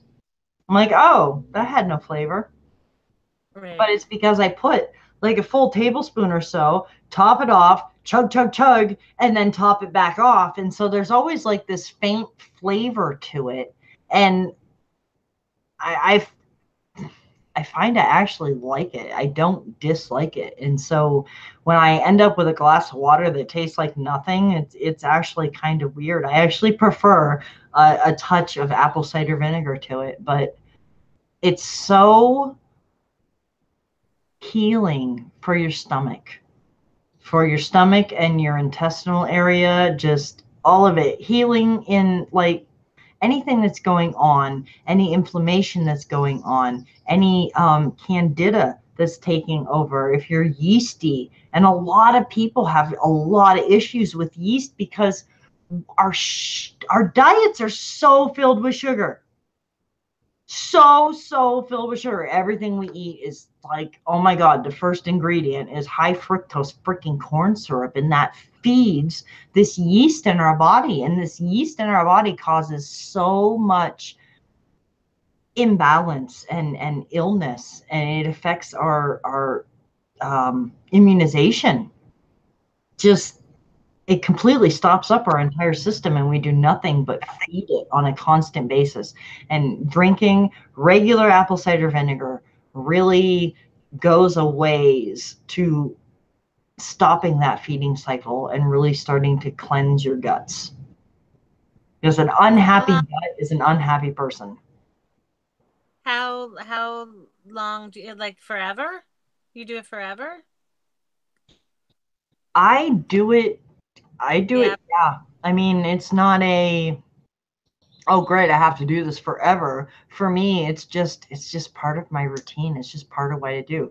When I finish my cup of coffee in the morning, I have a routine that I do that starts with getting a glass of apple cider vinegar water, and I take my supplements and I drink that, top it back off, and then go about my day and do my thing. And it's just something I do. But I also, every time I eat a meal, I try to have a scoop of kimchi with it. And I try to have at least one glass of water kefir every day, or kombucha.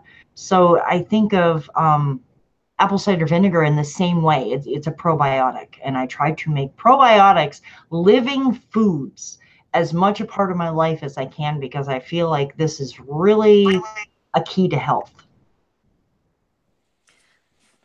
But how come it feels like I can I think somebody said, well, don't take like a cup of it every day. So, and I love the taste of it in water. I love the taste of the vinegar. Drink as Vinegar. I'm much as having you want. You know, the only negative, and this is a negative health effect. This is a negative, legitimate health effect of vinegar. If you drink too much, and it's not a cup, a half a cup, if you drink a quart a day, there's no specific amount. But if you put a little bit of apple cider vinegar in every single glass of water you drank, you're actually going to affect your teeth because you're dealing with an acid. oh, And you're going to yeah. drink this water, and whatever is left in your mouth is going to sit against your teeth, and it is actually going to erode the enamel on your teeth. So if you have real teeth, if you don't have dentures or implants or crowns or whatever, if you have actually your own legitimate fucking teeth, you probably do not want to drink apple cider vinegar on a regular, constant, ongoing, throughout the day basis because it will put acid on your teeth that will affect you. You will want to drink it in the morning, get it down, get it in you, and maybe before you eat a meal because it does kind of smooth the way for digestion. Like if you're getting ready to eat, I'm going to eat in like 15, 20 minutes. Have a glass of water with a little bit of apple cider vinegar in it. It affects the way the carbohydrates hit your system. It affects the way your blood sugar reacts. It affects your insulin response, and it affects your digestion itself. It's really, really good for you. But it does have negative effects. Don't leave it sit on your teeth. Same with lemon water. If you drink a Yeah. lot of lemon, if you drink it a lot and it sits on your teeth, it will rot your teeth because it's acid, and that's its nature. And not the good kind. No. Well, I don't think there's any good kind of acid personally, because if it came out of a beaker, I don't want it. But if it grew out of a nice, perfectly round fucking pile of horse shit, I'm down. Yes. Bring it. Yes. I trust horse shit before I trust a beaker every time. Absolutely. Vermont, we have some great cow shit, actually. I actually just joined a mushroom identification group on YouTube. I'm kind of psyched. I end up with like 6 different kinds of mushrooms in my yard every year. And they grow in very specific places according to very specific moisture and light needs. And so I'm kind of looking forward to finding out what the hell they are because I'm pretty sure that some of them are the fun kind. Well, I remember last spring, I think you had a video up from your backyard with totally cool close-ups of it was like Alice in Wonderland of them. Totally cool. Huge. Yes. They were like the Yeah, size of my face. It was I insane. know. And I don't eat two things in this on this whatever we're on planet, whatever the fuck. I don't eat mushrooms and I don't eat fish. But I watched that video and I was like, man, if she starts eating all this shit. See, I am not a mushroom eater personally. A lot of people all about mushrooms. Oh, I love, button mushrooms and portobellos and blah blah blah. And I'm like, you're literally eating fungus. I'm not down. If I better be hallucinating at a concert or I don't want to do it. Right. It alters my perception or it tastes like ass for no good reason.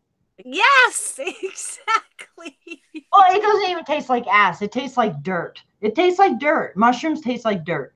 He's worse than ass. I have learned that the only acceptable way that I can tolerate mushrooms that don't make it any funner is cream of mushroom soup. I will buy the white mushrooms. Blah. I will buy them and I will make homemade cream of mushroom soup and What? then use that in a gravy or something like that. I don't know. I like it. I like the flavor of it. But mushrooms on pizza or sauteed mushrooms and onions are like, not only do they taste like dirt, but they have the fucking texture of snails. Like, Worse though, it's more like a rubber band. I love escargot if it's done well. oh, see, oh, I don't eat fucking snail. I am so out, so far, you just have no idea. You Ew. just left the I room. seriously, I have to leave the fucking room because I'm I so see, upset can right see you in the mirror. now. My alarm on my phone is going off. But Oh, yeah, damn. no, I don't do mushrooms.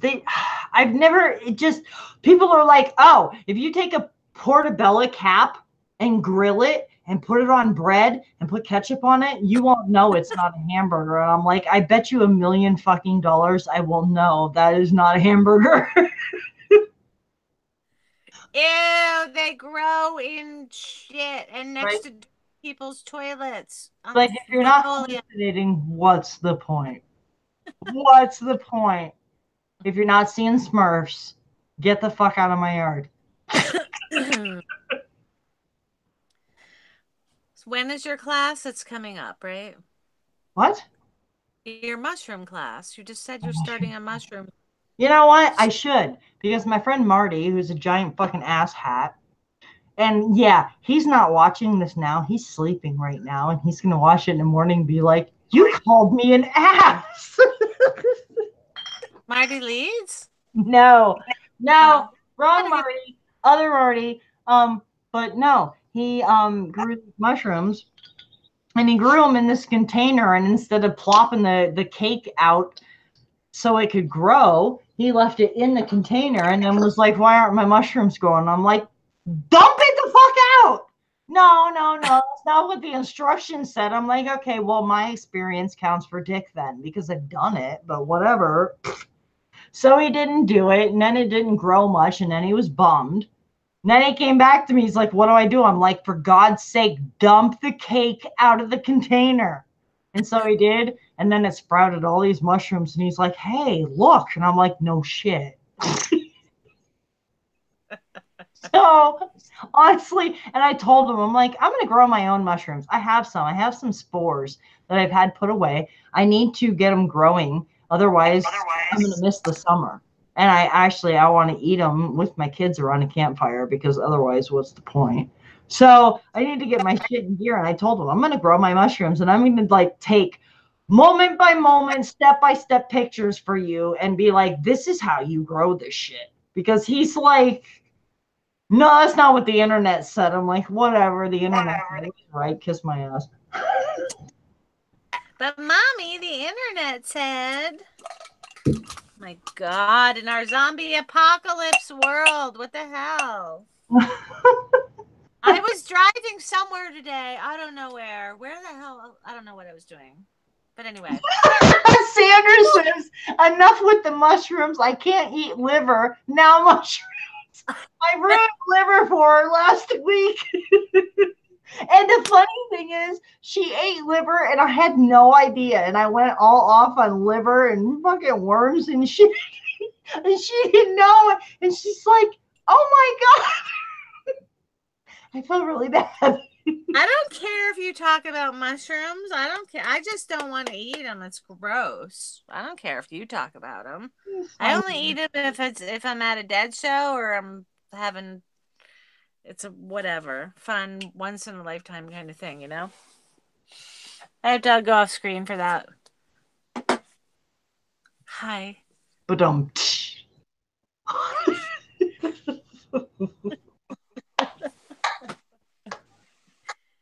ah, good stuff. You haven't done any videos lately, have you? Of No, course, if I anybody's I watching have, this, I you have will find not. a link to my guest channel down below. Just saying. I don't do much. I just did it. I do it for fun once in a while. I don't have hours and hours.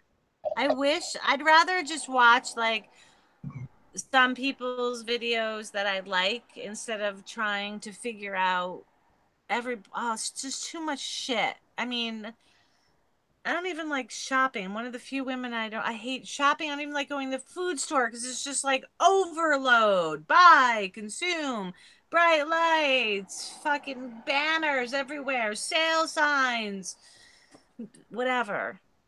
It's true. I'm not No, regretting I that. know. Me too. I hate shopping. Like, I am the only woman in the world that literally owns like 3 pairs of shoes. I I have, get hand-me-downs from my 38-year-old sister. I'm like, please, can I have some sweatshirts? I hate shopping. well, I won't try anything on. I'd rather drive 30 freaking miles back than try it on there. I know, me too. I have like a small pile of things to be returned every time I'm up for it. Because returning shit to a store is like, seriously, it's like a social event. Sucks. I hate it. But my point is, you don't have to make a 20-minute video talking about something to make a video. That's what I loved about the group that I found myself in when I joined YouTube in the first place, was we were able to just throw out a question. Hey guys, I'm sitting here today and I was just thinking about this. What the fuck is that about? I mean, what do you guys think? And Well, that I was the want end to of the do video. that too. I want to do that. Do it. All right, then Because I'll the do it. biggest trick to it is that when something occurs to you, you have to stop what you're doing, pick up your phone and actually say it. Because if you don't, you're like, oh, I'll make a note and do that later. And once you lose that oomph, that passion that is originally behind your question, it's gone. And you don't recreate it. You don't find it again. And you don't ask your question. And really, those questions are what they're really what tie us together. We're all these people that are asking these weird questions. Why would you ask that? I get asked that question probably more than any other question. Why would you ask that? And I'm like, why wouldn't you? Why wouldn't you ask that question? Look at it. Think about it. I'm just saying, I'm not saying I know the answer. I'm just saying, ask this question. Ask this question and see what kind of reception you get. See if you don't get blocked from that channel. See if NASA doesn't kick you out. Oh, Just I've replied to NASA, man. I can't believe they haven't blocked me yet. Once was I can't even believe that I can't believe fucking doing this in public. They're like, for $5,000, you can send your loving grandson or granddaughter to space camp at Camp Canaveral, and they'll have this and this. And I was just like, oh my god, it's just nauseating, and it's everywhere, everywhere, everywhere, everywhere. And the more I learn or watch, the more it's just literally every single plate, everywhere, even in my little tiny happy home yep, or yep, whatever. bubble. Cube box, Your Wi-Fi bubble with my box. smart shit. Your box bubble. Ugh. Your coconut lubricated, dirty, little, nasty, well fucking digested shit bubble over there. The boxes on the hillside. Oh my god. Mm, dirty pleasures everywhere. You know what's funny though about that show is that I watched that show from season 1 to season whatever the end was, and I watched the whole thing. I didn't watch it while it was filming. I watched it front to back after it was done, and I got to the end and I'm like, I actually enjoyed that. But I woke up to a certain degree in the process, and when I went back and tried to re-watch the series, I couldn't stand it. I could not do it. And it's funny Yeah. because I'm almost among the people that know me, I'm kind of known for rewatching stuff. There are series like the Gilmore Girls series. I've watched it at least 8, 9 times. I kind of obsess about it. Every I've time seen, something new, right? Every time you see, you're just like, what the yeah, fuck? it's true. I've Yeah. seen all of Friends a million times. I've seen all of Frasier a million times. There are a large handful of movies, 2 handfuls at least of movies that I've seen over and over and over because I'm such an analytical weirdo that I watch it from a different perspective every time. But Weeds, by the time I made it to the end, from front to end, restart. I had changed so much in that little space of time. I'm like, I can't watch this. It's now retarded. I can't stand it. Right. I did so that with Stranger so Things. demonizing. It's so I don't know. I rewatched Disjointed and I actually found it funnier. My sister thought it was more stupid, and I just thought that show gets funnier and funnier the more you know, kind of like The Simpsons. I haven't seen that. I'm writing it down now. Disjointed? Oh, it's just a stupid, brainless. When you're sick in bed and you don't give a shit about anything in life, you can watch Disjointed. You know what's a really, really, really freaking whacked out, disgusting, what the fuck is wrong with society guilty pleasure? What? The American version of Shameless. Shameless. No idea. Don't know what you're talking about. Oh my God. I Oh, don't even know who the news people are, you know? oh, I don't either, but Shameless? they're on Netflix. I don't know whatever's on TV. I have no idea what's on TV. Shameless is on Netflix. And I had like a couple of different people recommend it to me. And when I started watching it, I was like, why the fuck did they recommend this to me? Of all people, me. And then I watched it and I'm like, okay, it's almost like a car accident. I can't look away. But at the same time, as I watch it, I'm angry with these characters. And I'm like, what the fuck is wrong with you people? All right, maybe I saw it. Maybe I saw it. What? Can you tell me like a little tiny bit about it, or should I Google it? Okay. Now, Where's my friggin' the, phone?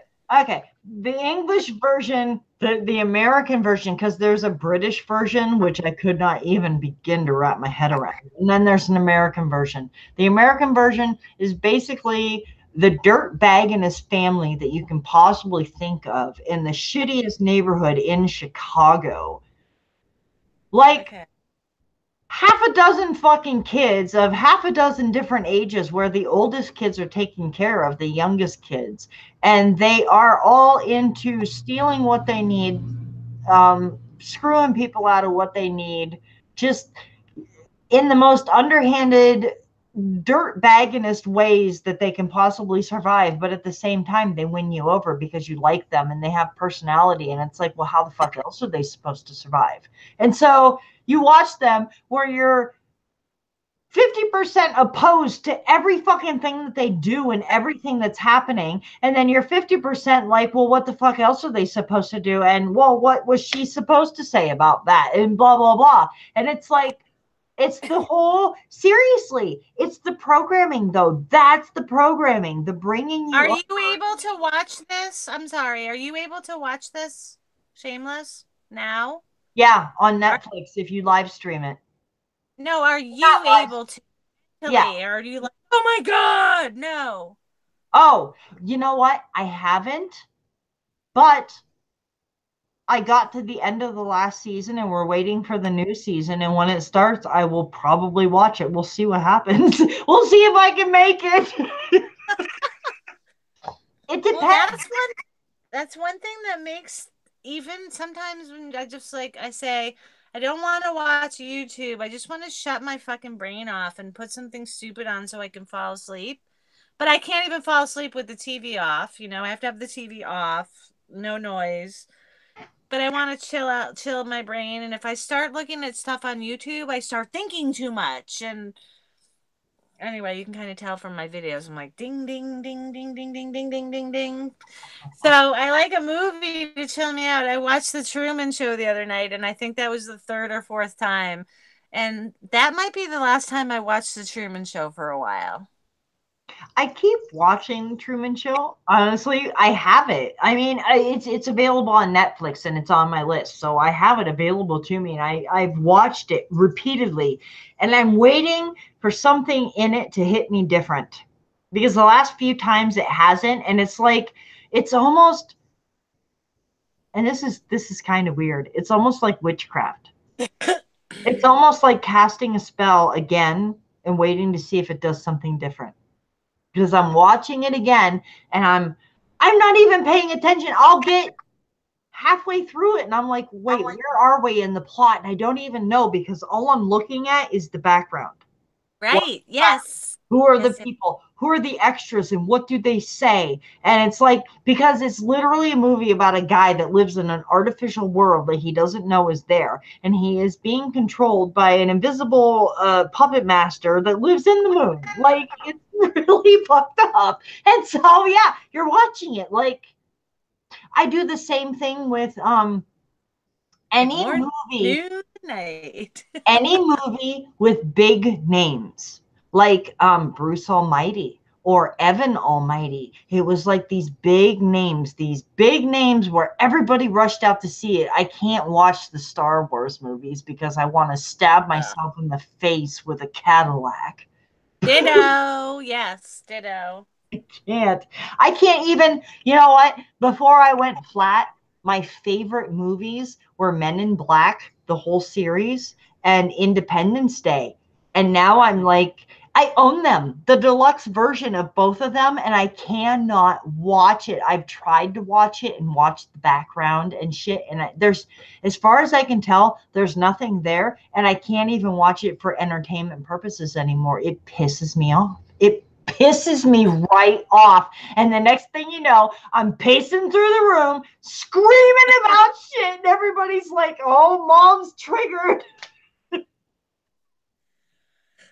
My kids, excuse me, my two boys are 21 and 23 now. My sister Rachel was just saying to me, you should really start thinking about getting rid of those Disney movies. Now, when they were little, had to have every single one, and some of them were even hard to find. And now I look at the pile and I just think it's like this dynamic 666 pyramid of evil sitting there just rotting.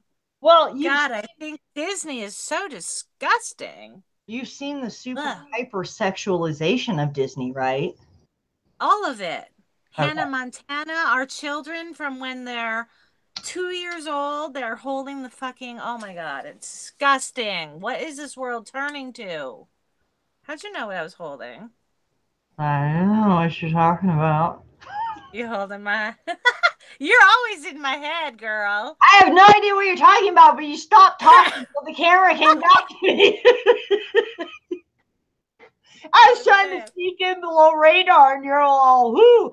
Okay, see, this is how it works. See, I talk, they don't see you, and then you give me a few fucking seconds here in a minute, and then they don't see me. See how that works? I don't know when it switched though. I can't tell on this computer, and I don't even have chat on. I don't know why. Oh, Do we have anybody watching? oh yeah, we've got I 8,000 people watching. No, it's right. we have 8,000 people watching, and there's 700 or 7,999 trolls. The other one's Sandra.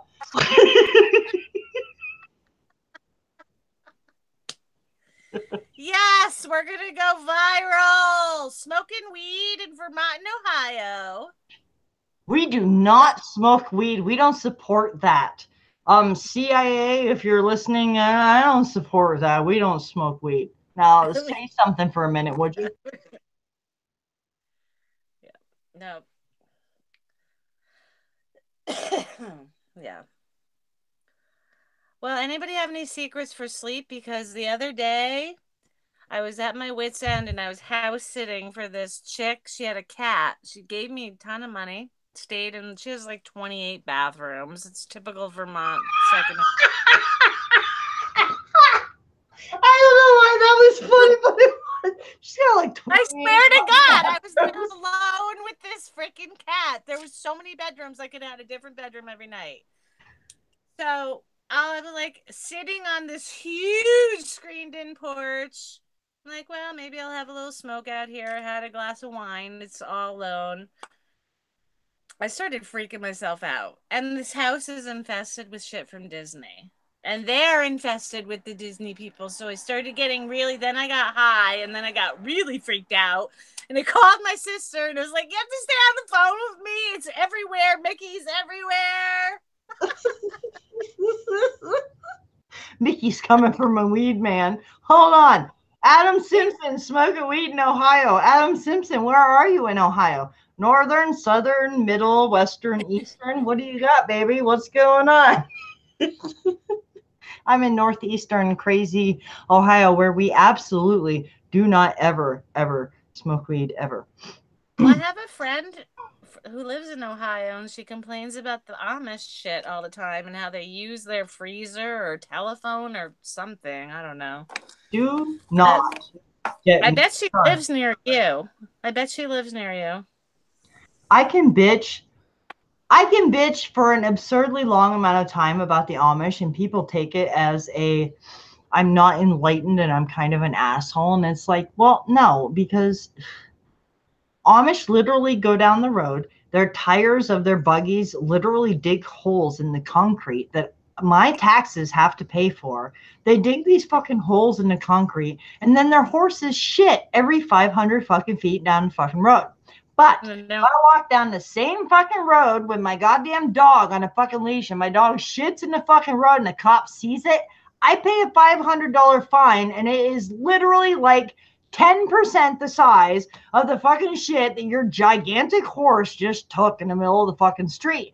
But that's no problem. And they don't care. They don't have to fucking pick up after their shit. They don't have to pay fucking taxes. They go to fucking Walmart. They buy the same shit that I buy. They don't have to pay any taxes on it. Then they take it home. They bake it in a fucking cake in their wood stove. They call it an Amish baked good, and they sell it for double the fucking price that you buy it anywhere else like it's special. It's not.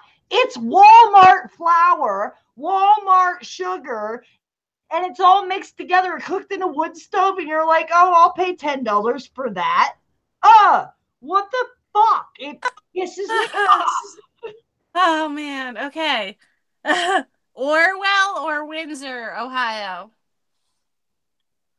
Is that Wait, close to wait, what? Windsor or Orwell? Yes and yes. Woohoo! I have Close seen. enough area, yeah. Orwell's Okay, close to here. cool. All right. So I understand what you're living with then. Adam Simpson's in Northeast Ohio too, right on Lake Erie. Me too. I'm 5 miles south of Lake Erie. How come I can't get the freaking chat? Ugh. I can't talk to anybody. You need to go to the page that you would go to if you were only in the chat. You have to go on actual YouTube, and then when it comes up, you have to mute that video or you'll hear us and it'll double back on us. But that's It's where on. the chat is. I'm on Hangouts. Yeah, That doesn't work. go to YouTube, go to your subscriptions, find Conspiracy Mystic 2 is live, click that, the shit that pops up, that's where the chat's at.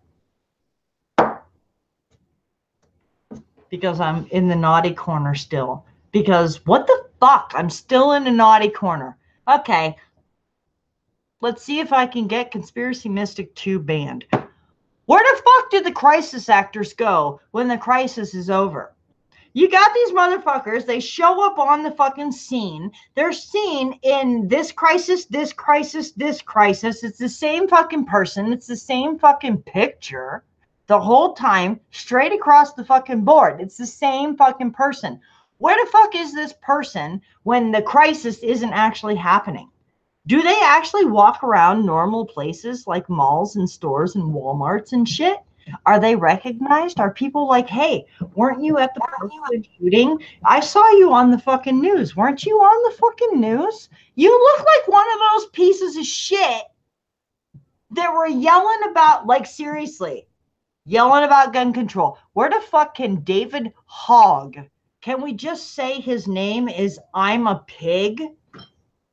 Where the fuck did David Hogg go after he got done bitching about the fucking shooting at Parkland?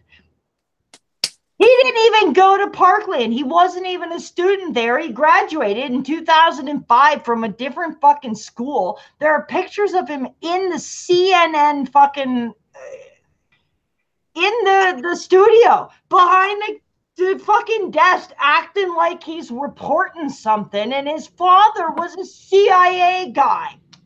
Where the fuck They does this kid ever are. go and not be recognized? So, where the fuck do the crisis actors go? Hey, crisis actors, before you jump into a scene and jump on the fucking internet on the news to get your face out there to be famous, where the fuck are you going to go when the crisis is over? We're looking for you. I'm one of like thousands of people that are looking for your fucking face. Where were you? Do you belong there? What's up with that? Ban my fucking channel, bitches. Just saying. Yeah, I love the last video you made when you did get banned. That was worth watching a million times and thumbs-umming it every time. Shit pisses me the fuck off, man. Like, I am nobody saying nothing, and you're banning my channel? Seriously? Fuck. Go fuck yourself. And I can't believe I didn't get my shit back. Honestly, my husband keeps saying buy a.com, and he's the money.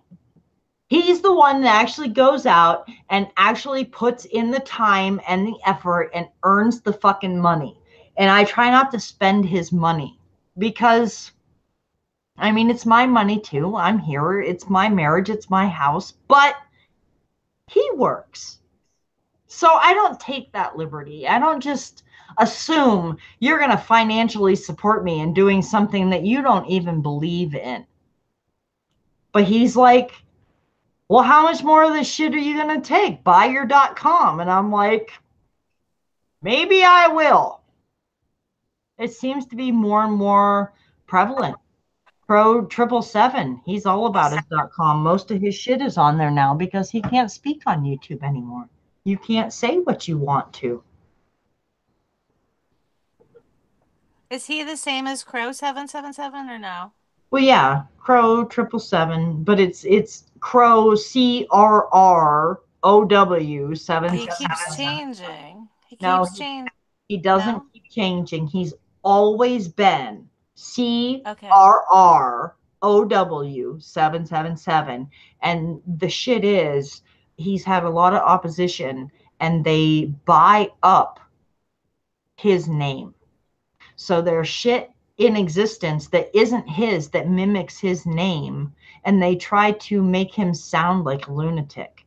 His YouTube is Crow 777, CRROW 777 on YouTube, and on his .com is CRROW 777 radio.com. That is his only address. That is the only place he is. There is no mirrors. There is nowhere else. And he's very clear about that because he has a lot of issues with imposters. So crow777radio.com is where he's at. And if you subscribe for $5 a month, and honestly, the reason I subscribe is because A, he can't say everything on YouTube. He does a 2-hour podcast once a week. The first hour is on YouTube, and they keep it YouTube friendly. If there's anything questionable, it hits the second hour because YouTube busts his channel. They shut him down. They shut him up. So he keeps all his quiet, non-free speech stuff on his own channel, and I pay $5 a month. And I compromise that because I'm like, you know what? If I ran into him at Starbucks, I'd be like, hey, let me buy you a cup of coffee. And that would cost me at least $5. I'd be buying the man 1 cup of coffee per month. And he does a podcast once a week. So I get 4 hours of content that is rejected from YouTube. It is truth enough that it is censored in social media. And I always find really that what him or his guest has to say is worth the $5 a month for me. I pay, I do it, and I encourage you to. And if you don't, if you can't afford it or whatever, at least subscribe to his YouTube because He's amazing. The stuff he digs into, the stuff he wants to talk about, the whole lunar wave thing is insane. What is the lunar wave? It's a refresh line that runs over the moon in the sky. Oh, I remember that bit. That is awesome. He's Back in awesome. 2012. Yes, he's awesome. Did you see I'm the recent one? Um, it was either earlier this week or late last week. Somebody put out one that they recorded that went over Jupiter. really. You didn't see that. Let me scare that up. My friend Marty sent that to me. He was like, hey, check this shit out. And I was like, damn. Hold on. Let me scare up Nice. my history. Have you seen anything good this week while I'm searching here? I haven't had a lot of scrolling time. Did you hear anything or learn anything, or do you have any opinions about the most recent school shooting? I actually, when I first heard about it, I hadn't heard about it. That's how removed I like to be from it. I'm just like, yeah, another one, whatever. But when I'm around my mother, she's a chemistry teacher, retired, worked at Yale, Really? church going, used to be. And she's really cool about a lot of stuff, but she does not, it's really hard to go to her house and have a conversation or listen to her have the news cranked. And I find it really frustrating. And I just look at people and I think, how can you fucking believe this? Like, how can you even just believe? Pick one thing today, pick anything. I don't even like to say some of their names, you know what I mean? It's just like, ugh. I do. Yep.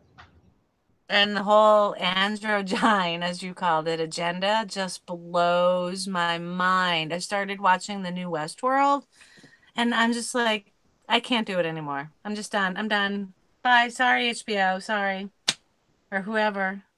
I spent 7 hours in video chat with my brother Jay last night. Not Jay Dreamers, my actual biological brother Jay last night. And I totally like Hollywood's transgendered him. And he was very skeptical when we started, but I shared screen with him and I started showing him stuff and we started Uh, discussing it. And by the time we were done, he was like, shit, that's kind of fucked up. It's like, there. that's it. You don't Uh, have to jump on that's a man or that's a woman. All I'm saying is stop taking it at face value and just look at it. That's all I'm saying. Just look. And I left him with that and he was very, oh, I will. And I was like, oh. a lot of them, you have to look at whatever costume attire they have on to see what they're trying to portray. You know, one of the biggest ones for me, which is not a proof, but it's kind of something that makes you go, huh. And because that's what it did to me. Somebody pointed out to me, they tell you in school that in a time of Shakespeare, you could not put a woman on a stage. She was not allowed there. All actors were men. They played the male parts, they played the female parts, and they make such a big deal out of it that they teach you that. Where in the fuck in history is the transition from this? There is no, and then suddenly women were allowed. They make a point of telling you no women are allowed on stage, and then there is never a fucking evolution from that. It does not happen. There is nothing in history. It is only men are allowed on stage, and then they stop talking about it and they move on from there and they don't mention it again. And that seems like the movement of feminism, like any movement that takes root. When it happens, it is publicized and it's talked about and it becomes part of history. Where in the fuck is the part in history where women are suddenly actresses? There is no part in history. That's weird. I'm not saying it's proof of anything. I'm just saying, what the fuck? That's kind of weird. And now we're presented with all these women that suddenly have these very manly features, and that's questionable. All I'm saying is it's questionable. Look at it and ask questions. I But look at it, think I just still think it's just whatever it is. I don't care whether you want to be a male or a female or if you want to be bi or gay. I don't care. I don't like the deceptiveness and how it's involved with our government. I love your little snicker. no, And I'm actually snickering at the fucking. I'm snickering at the chat because, and I have to say it now. Richard said I would follow you to a .com, and I was just gonna give him a whole heart because I'm like, no, oh, you would, Richard. I love you too. I give think us I think hi. a lot of people that think like me would follow me to a .com just to see me not censored, just to I share, would love it. right? Because Do I it. know I would follow like Crow 777. It was like, no, I'll go with you because you're saying something I want to hear. And I think that we're almost to that point in this internet evolution where we're going to have to do that because the internet itself isn't supporting free speech or truth anymore. And that's too bad. Not in the Matrix. Everything is so fucked up and creepy. Completely. So I didn't mean to hijack you, but that happened and you commented on my chuckle. So do please continue if I don't you're. even know what the hell I was talking about. I can jump back a little and remind you. I'm sorry. We're Re- already over 2 hours, which is what I try to hit. So I'm like, not wanting to waste a second. I don't know. My Sorry. people are so great. You people are so awesome. Like we have between us, all of us, like you and I, and anybody else that makes these videos and these live streams.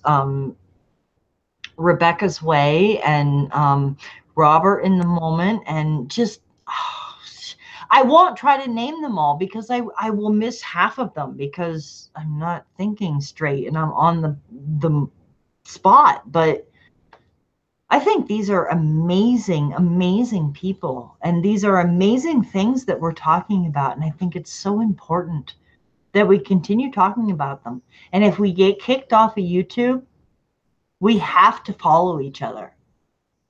If any of Please. you guys get kicked off, I will follow you to your .com. I will pay the whatever monthly fee. And, we have to stay connected because truth cannot be censored. Because we're onto something. We're onto something that is deciphering this shit. We're figuring this out. We're finding a way to live around it. And we have to share our information. And if they won't let us share it freely, we have to figure out how to do that. I think that's probably the most important thing that we're faced with right now. And why are they bothering so fucking much to limit our freedom of speech? Because what we're saying is completely unimportant, of no practical use, and should totally be ignored. Hence, not quite fucking understanding that. Anyhow, It's true. Yeah, it is that time. It was wonderful hanging out. I love coconut oil. me too. Eat I coconut couldn't oil. be the whole time, but thanks for having me. Well, you were here for enough. Here for enough to get me through another 2 hours. I'm always happy when I can fill out my whole time. I'm like, yay, look at me, I did it. But it's so much easier with help, someone to bounce, back at you to discuss with. And Just use coconut oil inside and out from head to toe, 360 whatever days a year, whatever you call a year, until, however many, oh, see, that's another, yeah. before I run off real quick, I am suddenly obsessed with the idea of making a sundial. I Oh, want to make a sundial. 24/7, 360, however fucking many, we don't know. We depend on our computer to tell us, or our phone, or the clock on the wall, or the television, or whatever. We really don't know a lot about the time that we keep. And it has recently become very important to me to learn more about the time that I live within. So I'm working on a sundial. I want to know how many hours are actually in a day, how long it takes to go from point A to point B. And I mean, that's not a mechanical thing that they can fudge. That's a thing that's in my backyard that I can verify myself. And I'm learning there's supposedly a difference between magnetic north and actual north, which I True. don't think actually exists. But True. I'm True. still looking into that. Well, my main argument is okay, there's magnetic or north where the magnet goes, and then there's true north where the actual North Pole is. Where the fuck is the North Pole?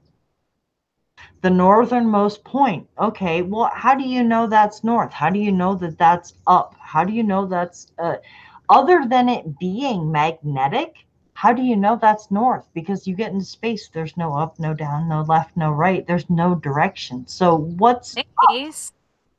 Space? Oh no. Space.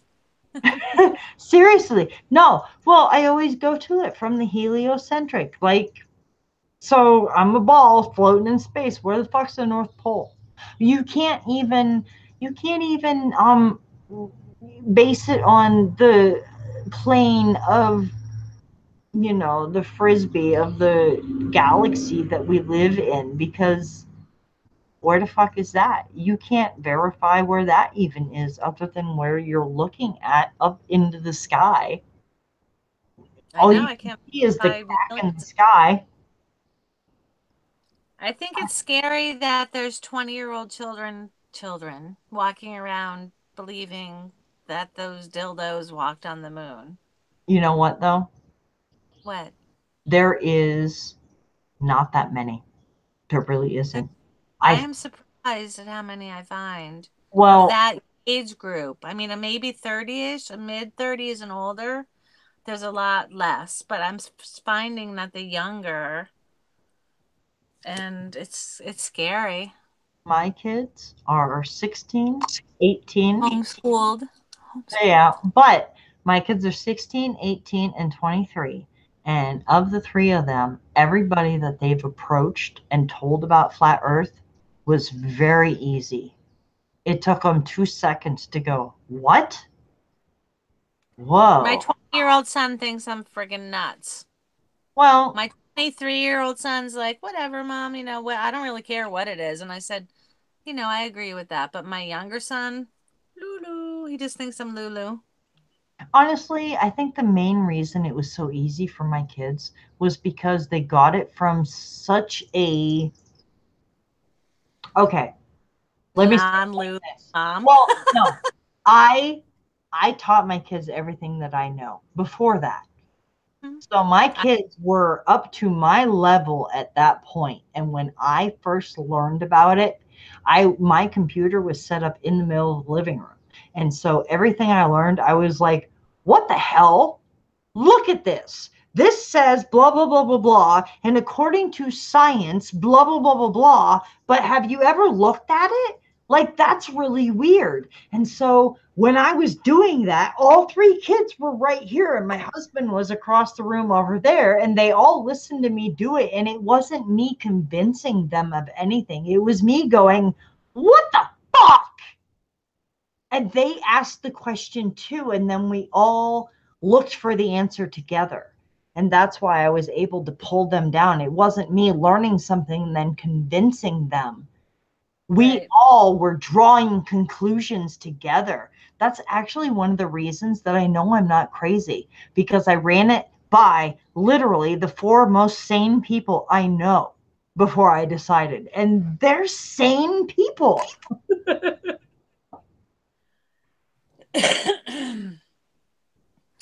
Well, I feel insane living amongst all of this art between the artificial intelligence and the fake news and the fear factor of the planet and Hollywood and fucking men and pornography, and it's just like, blah! It's I'm so sick of true. money. I hate money. I hate money. Hate it, hate it. We But have I've been practicing gratitude. I'm really, really gracious.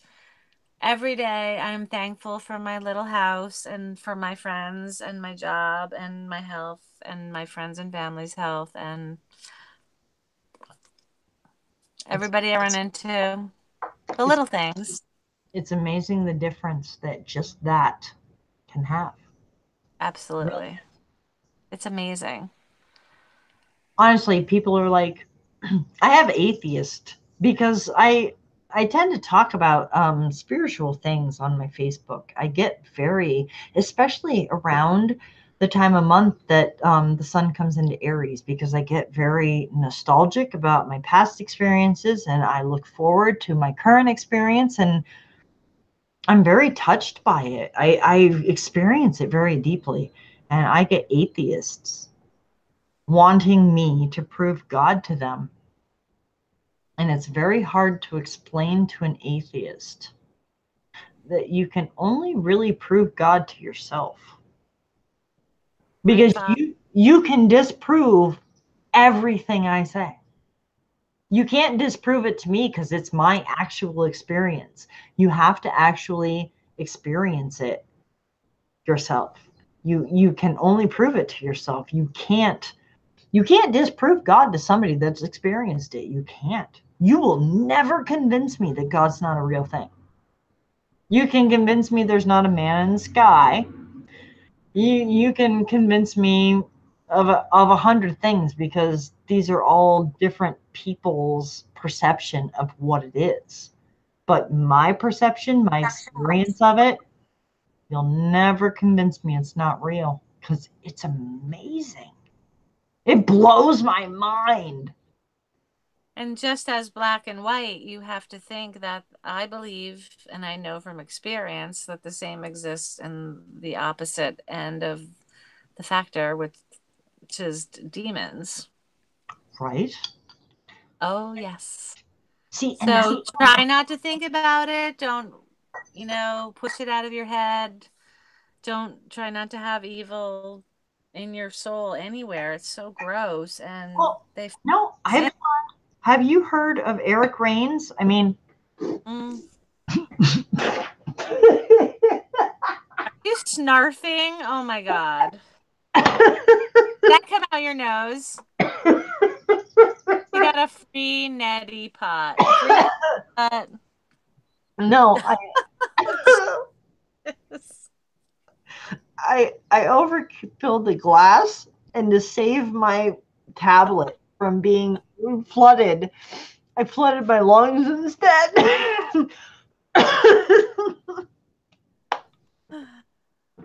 Oh my god. Are you okay? So Eric Rains.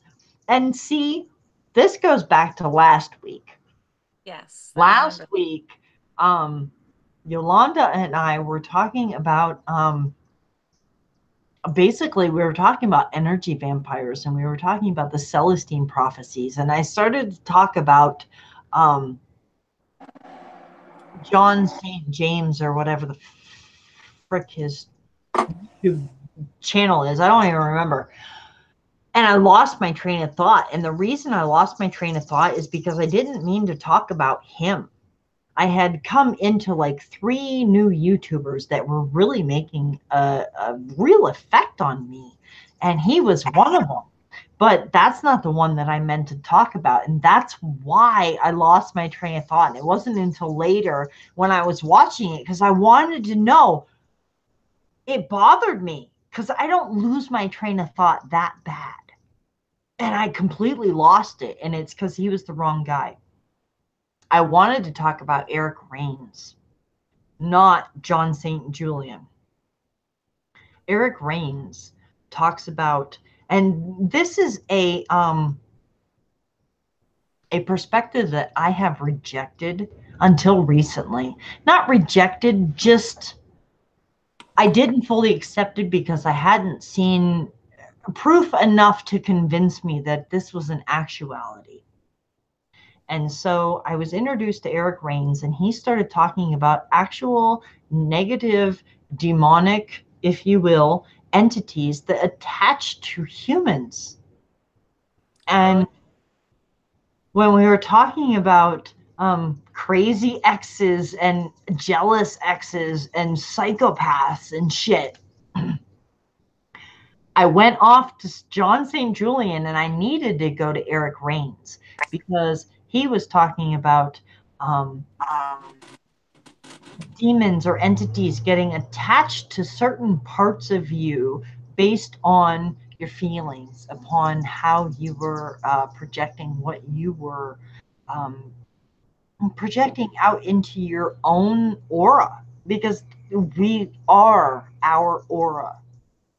However you're thinking or feeling, and you can ask anybody who does energy work if they do Reiki or reading auras or any kind of energy work, energy healing or third eye work or whatever.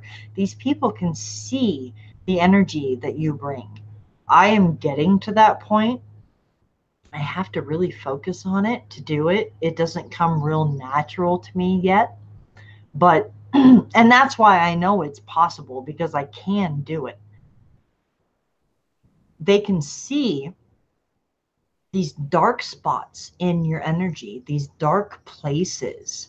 And Eric Rains actually removes these dark entities from your psychic body, your aura, the part that is you, because these negative darkness, they attach onto us and they kind of suck us down. Like um, for an example, people who get really depressed and they cannot pull out of it. They're thinking thoughts that aren't even necessarily their own. They're like wallowing in depression and feeling sad and whatever. And instead of trying to work their way out of it, which is what a normal person would do, they are continuing to spiral lower. It's often because of an actual entity attachment to you, a negative demonic attachment. And that sounds so biblical. It sounds so Ouija board crazy. Oh, there's spirits attaching to you. But the more I learn about it, the more freaking legitimate this shit really is. And I may I started, interject? yes, please do. Question. Well, I just ran to the loo. I'm back. I held it for a freaking long time. I know, I was like all by myself. Sorry, I typed on the texted you, messaged you. I'll be right Oh, back. I missed it. I just saw you walk away. I'm like, okay, I'm on my own. I'll be right back. I had to hold it so bad. Um, I believe that we are all, we being every type of entity that is in this realm, are in different dimensions and we're all coexisting in this matrix. That's how I feel about it. And so the ghosts or whatever you want to call them that I have ever seen, um, the ghosts were not evil, but the demons were scary, like pounding. My birth mother used to do the Ouija board, and she was sort of kind of a witch. She was creepy. But the basement door would be closed, and there would be dynamic, like people banging on the other side, and these evil voices. And I was a kid, and I just remember being scared as hell. And those people can come in and attach you from another dimension. I'm not sure how. I don't want to know how, or I don't want to be part of it. I think knowing how though is probably key to stopping it from happening, because it does happen. Um, my best friend, she's been my best friend for 20 years, and she has a daughter who's 11, 12 now. But when they moved into this one house, All of a sudden, every night at 3 a.m., her daughter climbed in bed with her because the man in her room bothered her.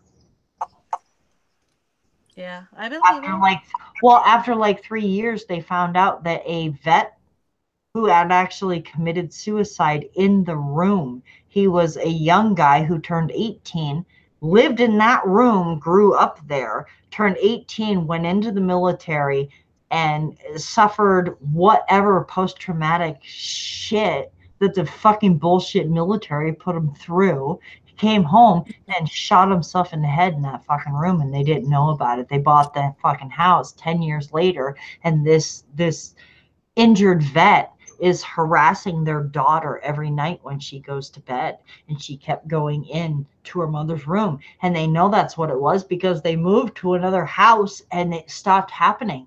Their daughter You, suddenly slept through the night and she wasn't bothered anymore, and it's like, you think these things can appear and they can talk to you and they can affect you, but you think they can't attach to you and suck the energy out of you? I feel like they can. What was my question? I lost it. Train of thought derailed. I'm sorry. I get mid sentence and I go like, "Oh, there's this much left. Just let me finish." I know I'm such a bad even with just everyday life. I just spit stuff out because otherwise I forget. And people think that I'm really rude and because I interject a lot, but I don't do it on purpose. It's just like, oh, I'm gonna lose my thought. I'm so bad. Oh, Uh, what were you talking about? well, I saw that half of our watchers The disappeared, but then demons. I see that Sandra said that True Love is live with Alice right now, which I'm thinking that's where half the subscriber or half the watchers went to. Oh, that would be fun. Let's Well, go yeah, there. that's probably good. So let's close this down and go over there. I have to keep. Okay. I'll see you there. Thanks for Thanks for coming on with joining. me, though. You're welcome anytime. Love you. Like, Talk awesome. soon. Okay, bye. Bye.